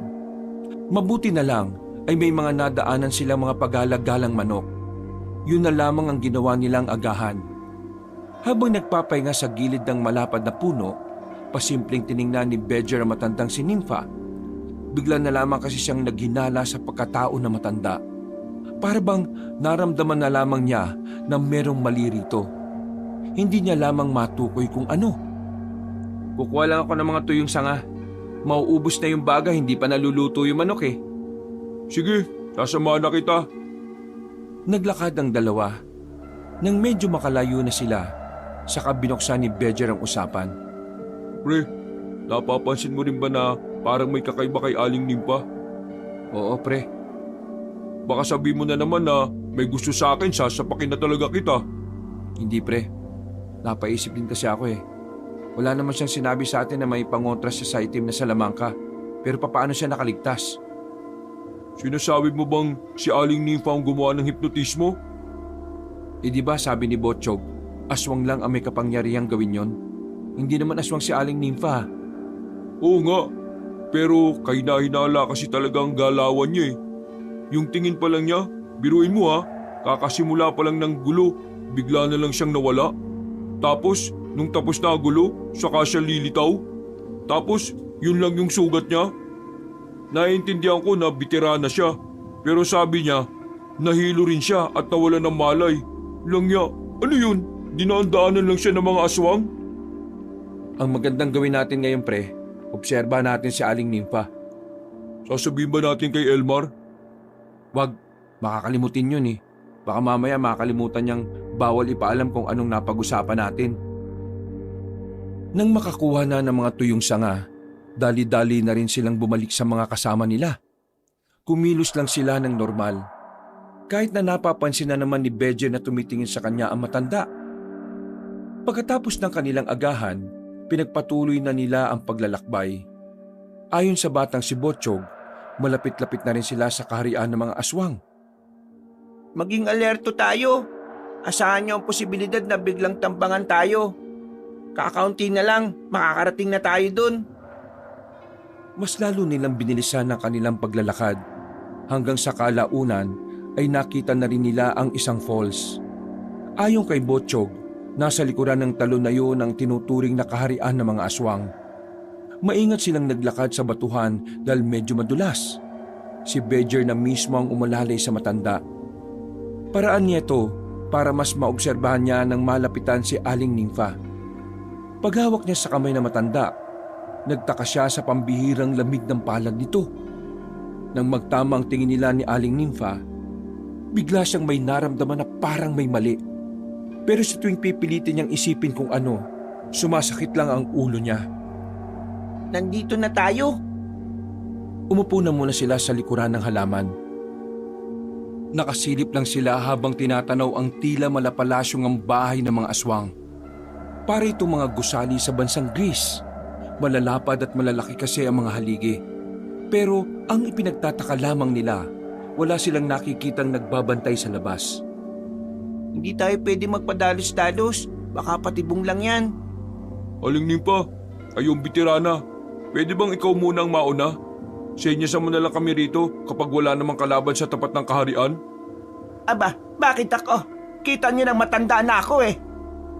Sa pagkakaalam ko, napakarami niyong alam na taktika pagdating sa paggamit ng anting-anting. Natiti ako na wala namang mangyayari sa inyo sakaling may lumabas na aswang kahit na matanda na kayo. Sige na ho, Aling Nympha. Bakit niyo ba siya pinipilit? Eh may sugat nga siya sa kamay. Kamay ba? Bakit? Kamay ba panlakad niya? Aling Nympha, tara, sasamahan kita. Pumayag na ang matanda. Umalis ang dalawa at napapailing na lamang si Bedger at Rico. Kahit na magaling tong Botsyog na to, bata pa talaga utak niya eh. Hindi mo lang nakahalata sa gusto nating gawin eh, no? Hindi nga siya makatunog sa kakaibang kilos ni Aling Nympha eh. May napapansin nga rin ako kay Aling Nympha eh. O ano yun? Mamaya na lang kapag naalala ko. Ay sus, ang epal mo. Pinagmasdan na lamang ng tatlo ang paglalakad ng matandang babae at ni Botsyog. Nang makarating na ang mga yon sa tapat mismo ng kaharian, sumenyas na rin ang dalawa para lumapit sila. Kahit naligtas doon, masama pa rin ang kutob ni Bedger sa mga sandaling ito. Hindi kasi normal para sa kanya na sa laki ng kaharian ng mga aswang, wala man lang nagbabantay sa labas. Kaya nang naroon na sila, hindi mapakali ang ulo ng binata. Lingon dito, lingon doon. Alasan niyo ang pakiramdam niyo ha. Bata, hindi kaya patibong lang ito? Hindi ito patibong.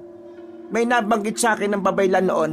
Ang mga aswang daw ay nakakaroon ng pagpupulong tuwing umaga sa araw ng Lunes. Ano ba ngayon? Umaga?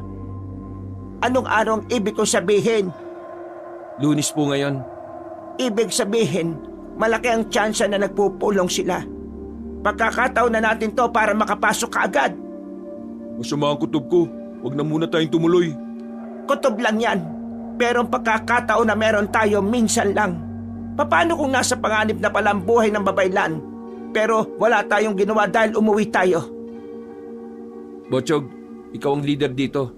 Anong gusto mong mangyari ngayon? Tumuloy na tayo. May punto si Aling Nympha. Bawat segundong nawawala sa atin, mas lalong nalalagay ang kagalang-galang na babaylan sa panganib. Sana, tama ang desisyon mong bata ka. Walang nagawa si Bedger sa mga sandaling yon. Pumasok pa rin sila sa loob ng kaharian. Walang kahit na anong aswang na makikita. Sobrang tahimik. Sa kakalakad nila, narating nila ang isang malawak na silid na kung saan nakita nila roon ng babaylan na nakaupo sa kulay gintong trono. Iba ang suot nito. Labas pa ang hiwa sa dibdib. Sobrang layo ng itsura nito kumpara sa kung paano nila ito nakilala. Kagalang-galang na babaylan. Anong nangyari? Bakit ka ganyan? Tumawa ng malakas ang babaylan. Pagkatapos ay tumingin yun ng seryoso sa kanila. Nagulat ba kayo sa revelasyon? Hindi. Hindi mo ito pwedeng gawin. Mga mahihina ang utak ninyo. Hindi nyo man lang nahalata na una pa lang, hindi nyo naman talaga ako kakampi? Anong nangyari? Bakit kumampi ka sa mga aswang? Akala ko ba ikaw ang babaylan ng baryo si Sidlan? Noon yon, pero hindi na ngayon. Napagtanto ko lang naman na mas mainam na siguro sa mga aswang kumampi kaysa naman sa mga katulad nyong tao na mga walang kayang gawin.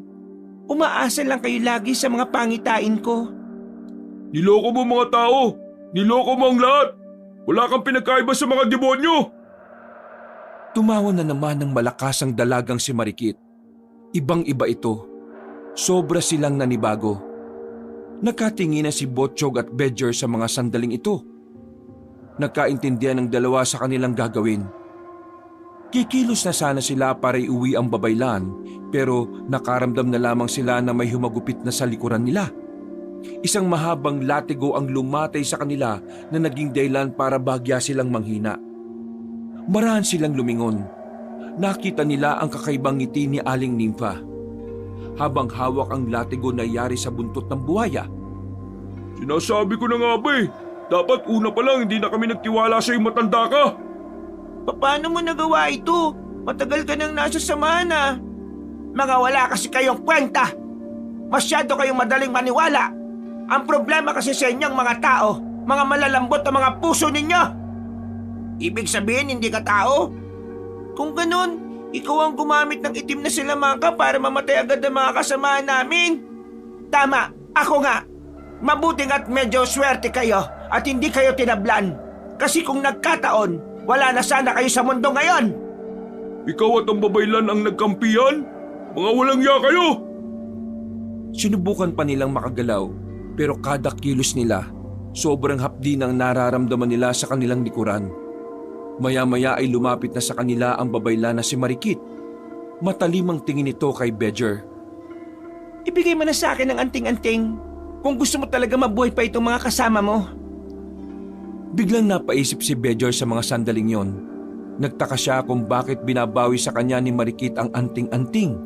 Samantalang ang dalaga naman ang nagkusang nagbigay nito sa kanya. Kung talagang gusto ng babaylan na mapa sa kanya ang anting-anting ni Bedger, una pa lang ay hindi na dapat nito binigay ang anting-anting na yon sa binata. Tumingin si Bedger sa mukha ng dalaga. Sa puntong ito, batid na niya ang kaharap nila ay hindi na totoong babaylan. Hindi niya alam kung papaanong kamukha ito ni Marikit. Pero isa lang ang alam niya. Hindi niya maaring ibigay ang anting-anting. Akala mo ba maluloko niyo ako? Anong pinagsasabi mo, lintik ka? Ilang segundong pumikit ang binata. Kahit na nasa kalagitnaan sila ng peligro, ginawa niya ang kanyang makakaya para makagawa ng matinding konsentrasyon. Sa pagpikit niya, ay naramdaman niyang muli ang kapangyarihan ng anting-anting. Marami itong dumaloy mula sa puso niya hanggang sa iba't ibang parte ng katawan niya. Nang dumilat siya, naramdaman niyang nawala na ang sakit sa likuran niya. Mabilis siyang tumayo at lumapit sa kamukha ni Marikit. Tanggapin mo ito! Isang malakas na suntok ang pinadapo ni Bedger sa mukha ng babae. Nang masalo nito ang suntok ni Bedger, agad na nagbago ang mukha nun. Hindi yun ang babaylan. Isa yung aswang na may kakayahang manggaya ng anyo ng tao. Halos madislocate ang panga ng aswang na yon sa kanyang ginawa. Nang lumingon naman si Bedger kay Aling Nympha, nakita niyang hawak-hawak na rin ng matanda ang sariling anting-anting. Meron na itong binubulong. Pagkatapos, nagpalit na rin ito ng anyo bilang aswang. Mabilis na nakalapit ang matandang babae. Tila naghalo na ang kapangyarihan ng anting-anting at ang lakas nito bilang aswang. Ang lakas ng loob mong idampi ang kamao mo sa magandang mukha ng aking anak! Anak mo pala siya, ha? Kaya pareho kayong pangit! Muling umatake ang matanda, pero mabilis din itong naiilaga ng binata. Kahit na naturingang veterano ang aswang na si Nympha, hindi ito umuubra kay Bedger na baguhan pa lamang. Nang makakuha ng pagkakataon ng lalaking si Bedger ay siya naman ang nagpakawala ng malakas na suntok. Tinamaan ng matanda sa panga at gaya ng anak nito, tumabingi rin ang panga nito. Kuya Bedger, hanapin mo ang totoong babaylan. Ako na munang bahala rito sa mga kasama natin. Aalis na sana si Bedger nang biglang nakabangon pa ang matanda. Sa puntong ito, sobrang halimaw na ang anyo nito. Hindi na niya makilala. Kaya naman batid ni Bedger na mas dumagdag ang lakas ni Aling Nympha. Maras itong lumusob sa kanya. Pero agad na nadampot ng binata ang nabitiwang espada ni Botchog. Sa isang iglap lang, naitarak ni Bedger ang espada sa tiyan ng matanda. Itinaas niya pa yon para siguradong mapatay na ang traidor na si Aling Nympha. Ganyan ang mga nangyayari sa mga espiyang aswang! Taksil! Botchog! Gamitin mo ang kakayahan ng anting-anting mo para makabangon na kayo dyan! Teka, inuutusan mo na ako? Ewan ko, basta yun ang sinasabi ng katawan ko na gawin mo eh. Totoo nga, buhay na ang diwa ng anting-anting mo. Pangalan na lang ang kulang. Hindi na nagsayang ng pagkakataon ng binatang si Bedger. Tinalasan niya ng maigi ang kanyang pakiramdam. Nalaman niya kung nasaan ang lokasyon ng kulungan ng babaylan. Pero bago siya makarating doon, may mga nagpakita ng aswang sa paligid. Napatigil sa pagtakbo si Bedger. Inisa-isa niyang sinuri ang mga nasa harapan niya. Wala siyang naramdaman na malakas doon. Para sa kanya ay mga pangkaraniwan lang yon, kaya hindi siya nabahala. Napatingin siya sa kanyang magkabilang kamay. Parang biglang may enerhiyang namumuo. Tila may kung anong nagtutulak sa kanya para mas lumakas ang kanyang kalooban. Eto na yun! Eto na! Sobrang saya ng kalooban ni Bedger. Pananabik ang nararamdaman niya sa halip na takot at pagkabahala. Nang lumusob ng sabay-sabay ang mga aswang, pinatikim niya ng tigi-isang suntok ang mga yon. Hindi magawa ng mga yon na makailag. Malakas ang bawat suntok na kanyang pinakakawalan, kaya naman agad-agad na bumabagsak ang mga yon. Wala pang 5 minuto ay napabagsak na niya ang mga yon, pero hindi pa siya nakakalayo. Meron na namang mga aswang na nakaharang, parang hindi na uubos. Pinipigilan talaga siya ng mga yun na makarating sa kulungan ni Marikit. Pambira mga aswang to, oh. Habang namamatay, lalong may dumarating. Wala siyang choice kundi harapin ng lahat ng umaharang sa kanya. Pagod na ang kamao niya kakasuntok, kaya dumampot na ulit siya ng itak. Pinagtatataga niya lahat ng aabala sa pag-abante niya. At makalipas nga lang ng halos 10 minuto, nakatambak na sa mahabang pasilyo ang mga bangkay ng mga aswang. Kahit si Bedger ay hindi rin makapaniwala na nagagawa niya ang lahat ng yon. Basta sinusunod niya lamang ang kung anong sinisigaw ng puso niya at kung ano-anong sinasabi ng kanyang utak. Parang pinapaubaya na lang niya ang lahat sa anting-anting kung anuman ang mga mangyayari. Sa wakas, dito na yun. Itinulak ni Bedger ang malaking pinto. Bumungad sa kanya ang babaylan na nakagapos na sa isang upuan. Sa likuran nito ay may isang matandang lalaki. Magara ang suot, maraming borloloy sa katawan at ang ilan pa ay kulay ginto. Marikit! Ikaw ba ang dumating para magligtas sa babaeng ito? Pakaulan mo si Marikit! Ako ang kalabanin mo! Nararamdaman ko ang kakaibang presensya ng anting-anting. Yan na nga ang anting-anting na matagal ko nang hinahanap. Ibigay mo sa akin yan! Naibang ka na ba? Anting-anting ng lola ko ito. Hindi ko ito ibibigay sa iyo. Hindi ko kilala ang lola mo. Pero ang anting-anting na yan, sinaunang anting-anting yan na pagmamay-ari ng mga aswang. Ibalik mo sa akin yan kung gusto mo bang mabuhay ang pinakamamahal niyong babaylan. Wag! Huwag kang makinig sa kanya. Huwag mong ibigay ang anting-anting. Kapag ginawa mo yan, katapusan na ng lahat. Mas magiging malakas siya kapag mapasa kamay niya ang anting-anting ng lola mo. Bibilang ako ng 3. Kapag hindi mo ibinigay ang gusto ko, mamamatay ang babaeng ito. 1! Napalunok ng laway ang binata. Biglang nagulo ang utak niya ng mga sandaling yun. Lalo pa siyang nabahala nang makitang nakatutok ang talim ng espada sa liig ng babaylan. 2! Huwag mo ako intindihin, Bedger. Masaya ako mawawala kung parito sa kapakanan ng nakararami. 3! Sandali lang! Bakit? Takot ka bang mamatay ang babaeng ito? Bibigay ko ng anting-anting, pero pakawalan mo muna siya. Tinanggal ni Bedger ang anting-anting sa liig niya para ipakitang handa na siyang ibigay ito. Sa tingin mo ba'y madali ako mahuhuta? Alam kong meron kang binabalak na hindi ko magugustuhan. Buwang ka ba? Bibigay ko na nga ito sa iyo, dami mo pang sinasabi. Pakawalan mo muna si Marikit at ihahagis ko ito sa iyo kagad. Hindi ikaw ang magdidesisyon dyan, iha. Hawak ko ang buhay ng babaeng ito. Kaya ako ang may karapatang magsabi kung ano ang dapat gawin. Ihagis mo ang anting-anting sa harapan ko. Saka ko patatakasin ang babaeng ito. Bedger, huwag kang makikinig sa kanya. Sa akin ka makinig. Pasensya ka na, Marikit. Hindi ko kaya mapahamak ka. Inihagis ni Bedger ang anting-anting sa harapan ni Apo Lakay. Siya namang tulak na matandang aswang sa babae palapit sa kanya. Hindi mo dapat ginawa yon. Hindi na rin tayo makakatakas kapag ginamit ng anting-anting. Tumawa ng malakas si Apo Lakay. Para na itong mababaliw ng hawakan na nito ang kwintas na anting-anting. Sa wakas ay nasa akin ka na rin. Magagamit na rin kita at maghahari na ulit ang aswang sa sanlibutan. Tahimik lang si Bedger. Seryoso lamang itong nakatingin kay Apo Lakay.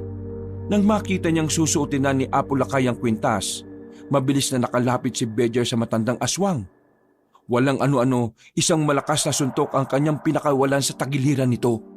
Dahil sa kanyang ginawa, nabitiwan ni Apo Lakay ang anting-anting at muli niya itong kinuha at sinuot. Pasensya ka na, tanda. Pero ang anting-anting na ito ay ako na ang kinikilala. Kahit hindi ko siya suot, gumagana siya sa katawan ko. Habang namimilipit ang matanda, binuot na niya ang babaylan na si Marikit. Mabilis ang ginawa niyang pagtakbo, kaya madali silang nakaalis doon. Nang balikan nila sila Botchog, nakatayo na rin ang mga yon. Aalis na tayo. Hindi tayo makikipaglaban sa pinuno nila. Ang babaylan ang pinakamahalaga. Sinamantala nila ang mga sandali. Nilisan nila ang kaharian ng mga aswang. Habang papalabas sila, naririnig pa nila ang malalakas na angil ng aswang na si Apo Lakay. Pero hindi na sila nahabol ng mga yon dahil na rin sa lakas ng ginawang suntok ni Bedger. Nang makalayo na sila sa kaharian, nakapagtago na muna sila sa batis. Malayo-layo na yon sa pinanggalingan nila. Kaya kahit na papaano, kampante silang hindi na sila makikita roon. Hingal na hingal sila nang sa wakas ay makapagpahinga na rin. Hawak-hawak pa nila ang kanilang dibdib dahil sa pagod. Ayos lang ba kayo? Oo, ayos lang kami.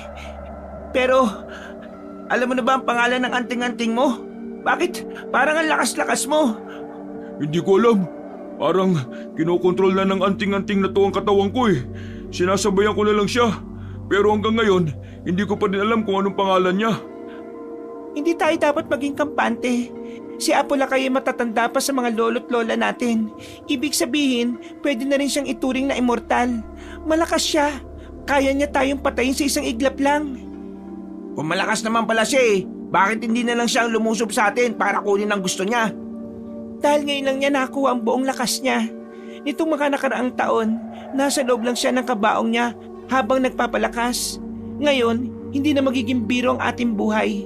Tsak nagaganti siya sa atin. Kailangan na natin makabalik ng baryo. Kailangan natin silang bigyan ng babala. Sigurado kung mamayang gabi, babalik kagad sila.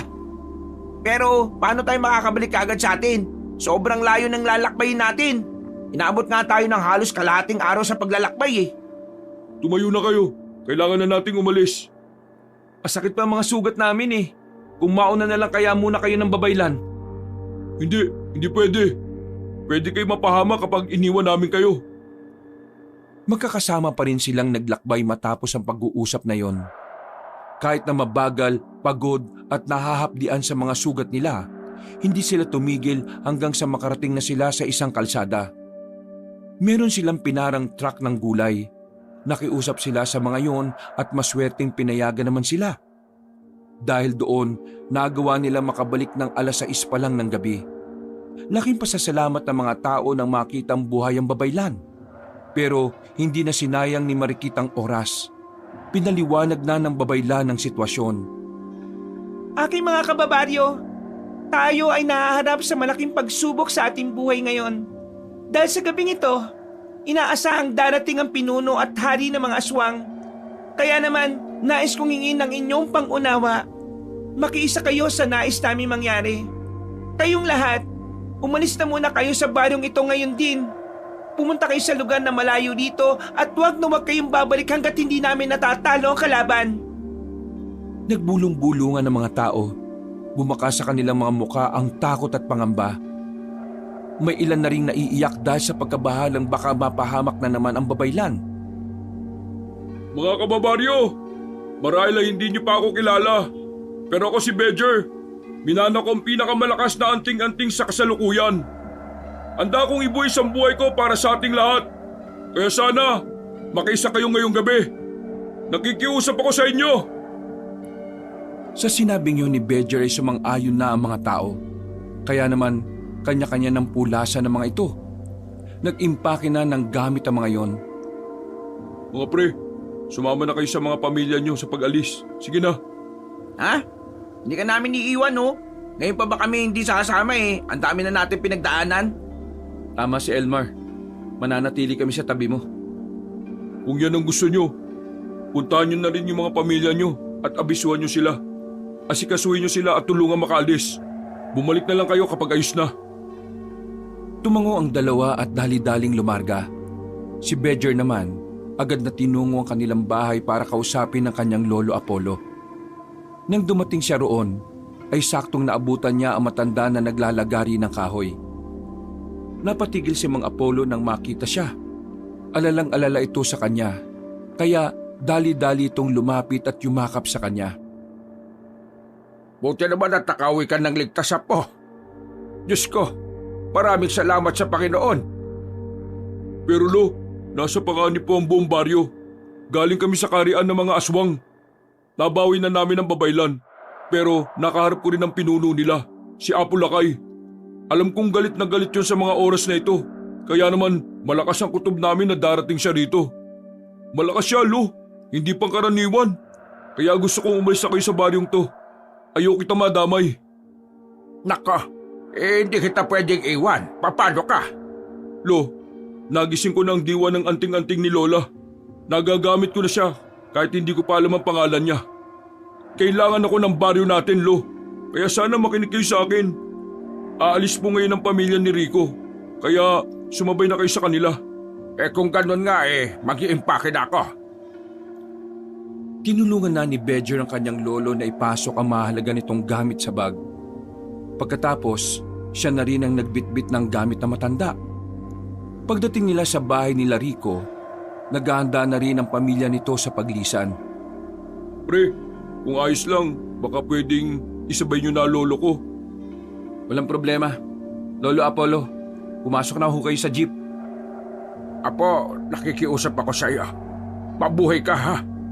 Hindi ko kakayanin kapag may nangyaring hindi maganda sa iyo. Pangako, Lo. Buhay akong haharap sa inyo ulit. Inalalayan na niya ang lolo niya papasok ng jeep. Matapos makapagpaalam, ay umalis na rin sila ni Rocco doon. Pagbalik nila sa bahay ng babaylan, pinag-usapan na rin nila kung ano ang maaari nilang gawin. Lahat ng ritual na ginawa ko noon nasa kaharian ako ng aswang ay hindi tumalab kay Apo Lakay. Bedger, ikaw lang ang makakagawa na magkaroon ng direktang tama sa katawan niya. Mabilis ka at malakas. Rico, Elmar, gusto kong samahan niyo akong magsagawa ng ritual dahil kailangan ko ng 2 tao. Botchog, ikaw naman ang magbabantay sa amin sa bahay na ito. Hindi tayo dapat kampante na wala nang kasamang aswang si Apo Lakay. Teka, kailangan alam ko kung para saan ang ritual na ginagawa mo.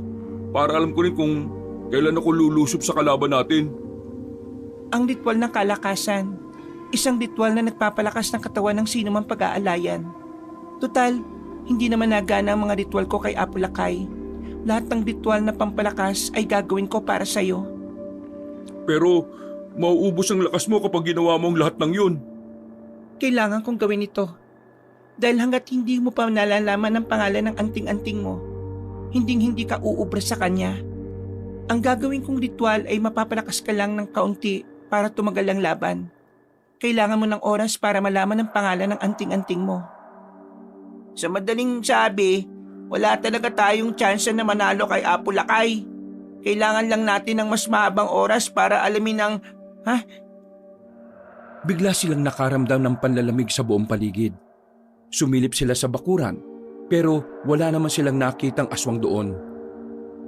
Ang panlalamig ay mas lalong lumala. Hanggang sa nakaramdam na rin sila ng pagkahilo. Para silang inaantok. Pero nilalabanan nila yon. Hanggang sa meron na silang nakitang babaeng nakaputi sa bandang pinto. Hindi nila mamukaan dahil na rin sa pagiging malabo na rin ang mata nila. May binabanggit ang babae, pero hindi naman nila marinig sa hindi malamang dahilan. Sa puntong yon, hindi na rin pala sila magkarinigan. Anong sinabi ng babae? Umiiling-iling lang si Rico na pinagtanungan niya. Ilang sandali lang, biglang nawala ang babae at nawala na rin ang panlalamig nila. Bumalik na rin ang kanilang pandinig. Marikit, sino yung babaeng yun? Kilala mo ba siya? Bedger, ang babaeng yun ay ang pagkakatawang tao ng anting-anting mo. Pagtingin ni Bedger sa anting-anting niya ay bahagya itong umiilaw. Nakakaramdam din siya ng kakaibang lakas na dumadaloy na naman sa kanyang buong katawan. Pagkakatawang tao ng anting-anting ko? Ano kayong sinasabi niya? Malakas ang kutob ko na sinasabi na niya sa'yo kung anong pangalan niya. Pero dahil wala tayong marinig kanina, hindi rin natin nalaman. Pambihira naman oh. Sinasadya niya bang sabihin yun tapos inalis niya yung pandinig natin para mas mahirapan tayo? Marunong akong bumasa ng bigkas ng labi kahit walang tunog. Talaga, Elmar? Kung ganun, anong pagkakabasa mo sa sinabi ng babae kanina? Sandaling nanahimik si Elmar.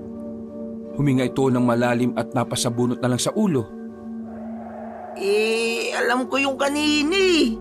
Kaso nakakalimutan ko na naman ngayon. Ay, para ka naman, Timang, oh. Hindi na ako nakikipagbiruan sa'yo, ah. Hindi, seryoso din naman ako eh. Nabasa ko yung sinabi niya. Basta letrang S nagsisimula. Kaso, di ko maalala. Ang lala na ng pagiging makakalimutin mo, pre. Bakit ba kasi tayo nabingi kanina eh? Hindi ang babaeng yun ang dahilan kung bakit nawala ang pandinig natin. Maganda kayo. Kusang nagtindigan na kanila mga balahibo ng maramdaman ng malakas na presensya. Nandito na siya. Alam niyang lilitaw ang katawang tao ng anting-anting kaya kinontra niya ito. Gumawa siya ng itim na ritual para mawalan tayo ng pandinig. Maganda na kayo. Hahanapin ko na siya sa labas. Sinimulan na nila marikit ang ritual na kanilang gagawin. Si Botchog naman ay pumwesto na rin sa bubungan ng bahay, habang si Bedger tumungo na siya sa gitna ng daan. Pumikit siya at gumawa ng matinding konsentrasyon. Napalingon siya sa likuran ng doon maramdaman ang presensya ni Apulakay. Kasual lamang yung naglalakad. Ramdam niya ang pinupukol nitong tingin sa kanya. Ilahangan mo ko kanina.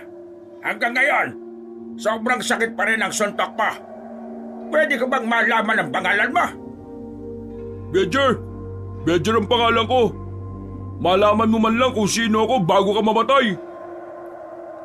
Lakas ang loob mo. Punong-puno ka ng kumpiyansa, iha. Paano kung sa halip na ikaw ang lapitan ko sila, ha? Lumingon na matanda sa direksyon kung saan naroon ang kinaroroonan ng bahay ng babaylan. Sa puntong ito, nakaramdam ng kaba ang binata. Kahit ayaw niyang ipahalata ito, alam na alam ng kalaban niya kung kinakabahan siya o hindi. Pero wag kang mag-alala. Hindi naman ako ang tipo ng kalaban na aatakihin ang walang kalaban-laban. Kaya naman, ikaw ang uunahin kong paslangin. Parang ganito. Sa isang iglap lang, nasa likuran na niya si Apulakay. Bago pa siya makalingon, narinig na niyang tumunog ang buto niya sa balikat. Hinawakan palayo ng matandang aswang. Sa sobrang sakit, ay pinagpawisan siya ng malamig. Agad siyang nakadistansya. Yun pa lang ang ginagawa sa kanya ni Apulakay pero nanghina na siya. Napagtanto ko lang na wala naman pala talagang silbi para sa akin ang anting-anting mo. Dahil hindi ko niya kailangan para matalo kayo. Kasi ikaw mismo na nagmamay-ari dyan, hindi mo magamit ng maayos yan. Kasi hindi mo alam ang pangalan. Tama ba ako, iha? Ngumiti ng nakakaloko si Bedger. Muli itong tumayo ng tuwid na parang wala lang nangyari. Pinatunog-tunog pa nito ang braso. Wala na itong maramdaman na sakit sa balikat niya. Palagay niya, gumagana na ang ritual na ginagawa ng babaylan. Oo nga, at hindi ko alam ang pangalan niya. Kaya hindi siya matawag.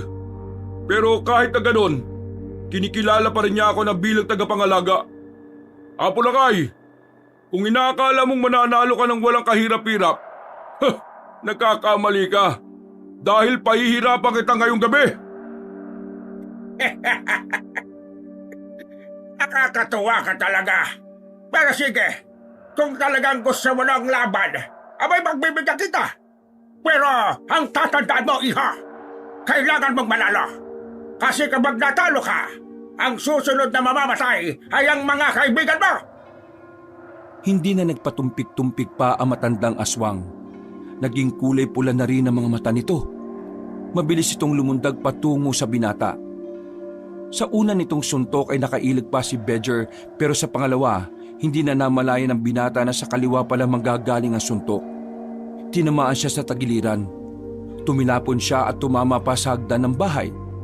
Pero agad naman din siyang nakatayo na parang walang nangyari. Nagtaka bigla si Apulakay kung bakit parang nagawang tiisin ni Bedger ang suntok niya. Kaya naman muli na naman itong umatake. Pinagsusuntok niya si Bedger sa muka, sa katawan at sa kung saan-saan. Pinagbababalbag niya rin ito pero mas lalo lang itong nagagalit nang makitang nakakatayo pa rin si Bedger. Yun na ba lahat ng kaya mo? Kaya ko pang tumayo, oh! Aba, talagang ginagalit mo ko, ha? Hinawakan ni Apulakay ang kanyang kwelyo. Itinaas siya sa ere at akmang ibabaon na nito ang kanyang mga kuko sa dibdib ng binata. nang biglang nagliwanag ang anting-anting. Dahil dito ay nabitiwan nito si Bedger. Sinamantala naman yun ni Bedger para siya naman ang umatake. Isang suntok, sumuka agad ng dugo si Apo Lakay. Isang hakbang ang naiatras nito dahil sa lakas ng kamao ni Bedger. Hindi pa nakontento ang binata. Sinundan niya ng sinundan ng maraming suntok hanggang sa mapansin niyang bumagal na ito. Kinuha naman ni Bedger ang tubo na nakita niya sa gilid. Buong tapang niyang itinarak sa tiyan ni Apo Lakay. Binaon niya hanggang sa tumagos na ang tubo sa likod nito. Hanggang dito na lang ang kasama mo, tanda! Hindi ganito ang gusto kong kabatalaan niya. Marahang bumagsak ang matandang si Apo Lakay. Napabuntong hininga na lamang si Bedger nang akalang natalo na niya ang pinuno ng mga aswang.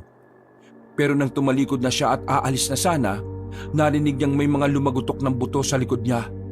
Paglingkod niya, nakita niyang nagbabago na ng anyo si Apo Lakay. Mas lumaki na ang bibig nito. Humaba ang tenga at mas tumulis ang ilong. May lumalabas ding mahabang buntot nito na mayroong patalim sa dulo. Hindi ako magiging hari ng mga aswang kung matatalo lang ako ng isang katulad mo! Nanlalaki ang mga mata ni Bedger nang dakmain ng aswang ang kanyang muka. Sa lakas ni Apo Lakay, parang pakiramdam niya ay madudurog ang bungo niya. Sinuntok niya ulit si Apo Lakay kaya nakakuha siya ng pagkakataong dumistansya. Ibang-iba na ang lakas ng kalaban niya ngayon.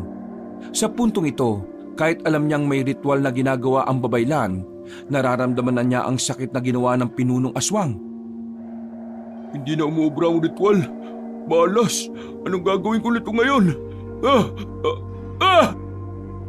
Hinawakan ni Apo Lakay ang kanyang braso. Walang kahirap-hirap na binali yun ng aswang. Hindi pa nga ito nakontento. Sinunod pa ang kabilang braso. Gusto siyang pahirapan ng kalaban niya kaya inuunti-unti lamang siya nito. Hilong-hilo na si Bedger sa sobrang sakit na nararamdaman niya. Buong akala niya ay tatapusin na siya ni Apo Lakay. Pero nang muli itong lumapit sa kanya, ang kaliwang hita naman niya ang binali. Agad na natumba si Bedger sa lupa. Sigaw siya ng sigaw sa sobrang sakit. Hindi nga rin nakatiis si Botchog at rumispondi na ito kay Bedger. Ang kaso nga lang, wala rin namang nagawa ang bata. Hinawakan lang siya ng aswang sa paa at itinapon sa malayo. Anting-anting! Pakiusap! Tulungan mo ako! Ayaw ko pa pamatay! Kailangan pa ako ng baryong ito! Magpaalam pala sa anting-anting mo! Dahil ang susunod kong gagawin sa'yo, sa langit na ang gising mo, bata! Lumapit na sa kanya si Apo Lakay. Bawat takbang nito ay tila mitsa ng kanyang buhay. Ilang beses siya nagdasal na sana muling magkaroon ng himala. Kung sino-sinong santo na lamang ang tinawag niya. Pero nakalapit na ang aswang. Dinakma siya nito sa ulo at itinaas sa ere. Lumitaw ang buntot ni Apo Lakay na may patalim. Nakatutok na yun sa ulo ni Bedger na anumang oras ay handa ng tumarak. Hanggang dito na lang ang kabayanihan mo!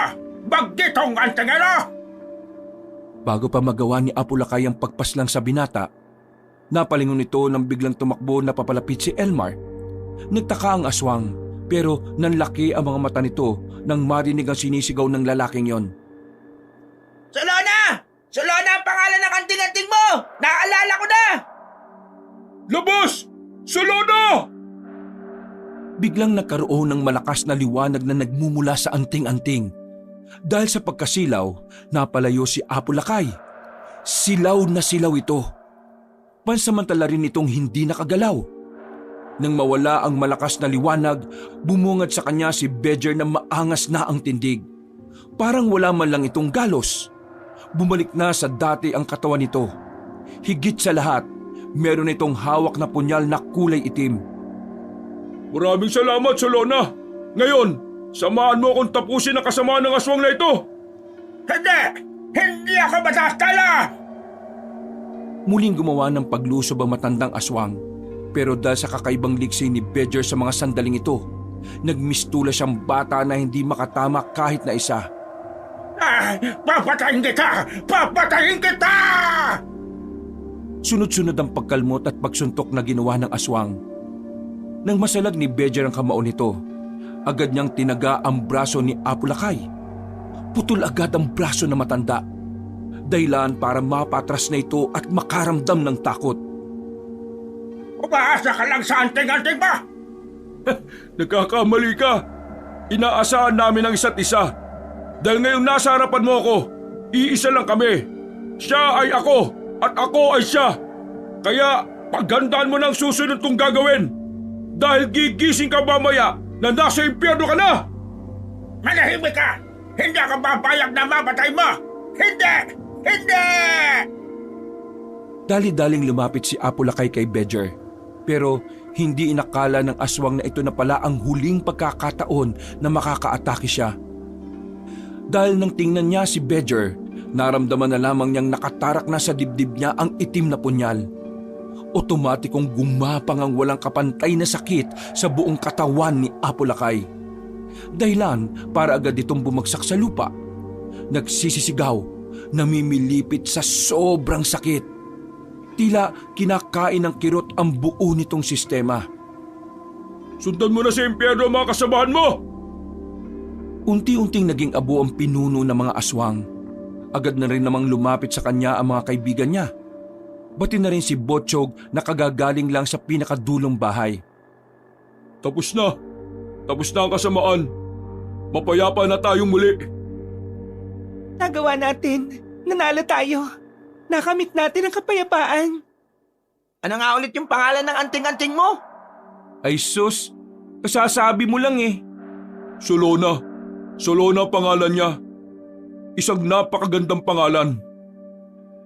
Nagyakapan na lamang silang lahat ng mga sandaling yon. Sa kanilang pagkakapanalo ay bumalik na rin ang mga residente sa baryo. Nagkaroon na rin ng bagong samahan ng mga antingero na pinamumunuan naman ni Botchog. Sa nangyaring mga kaguluhan, mas naging malapit naman ang kalooban ni Bejer sa kanyang lolo. Mas lalo silang pinagbuklod ng lahat ng kanilang naranasan.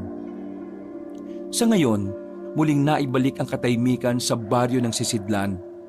Maririnig ng muli ang mga taong nakakasiyahan, ang mga sayawan sa mga bakuran, pati na rin ang mga tawanan.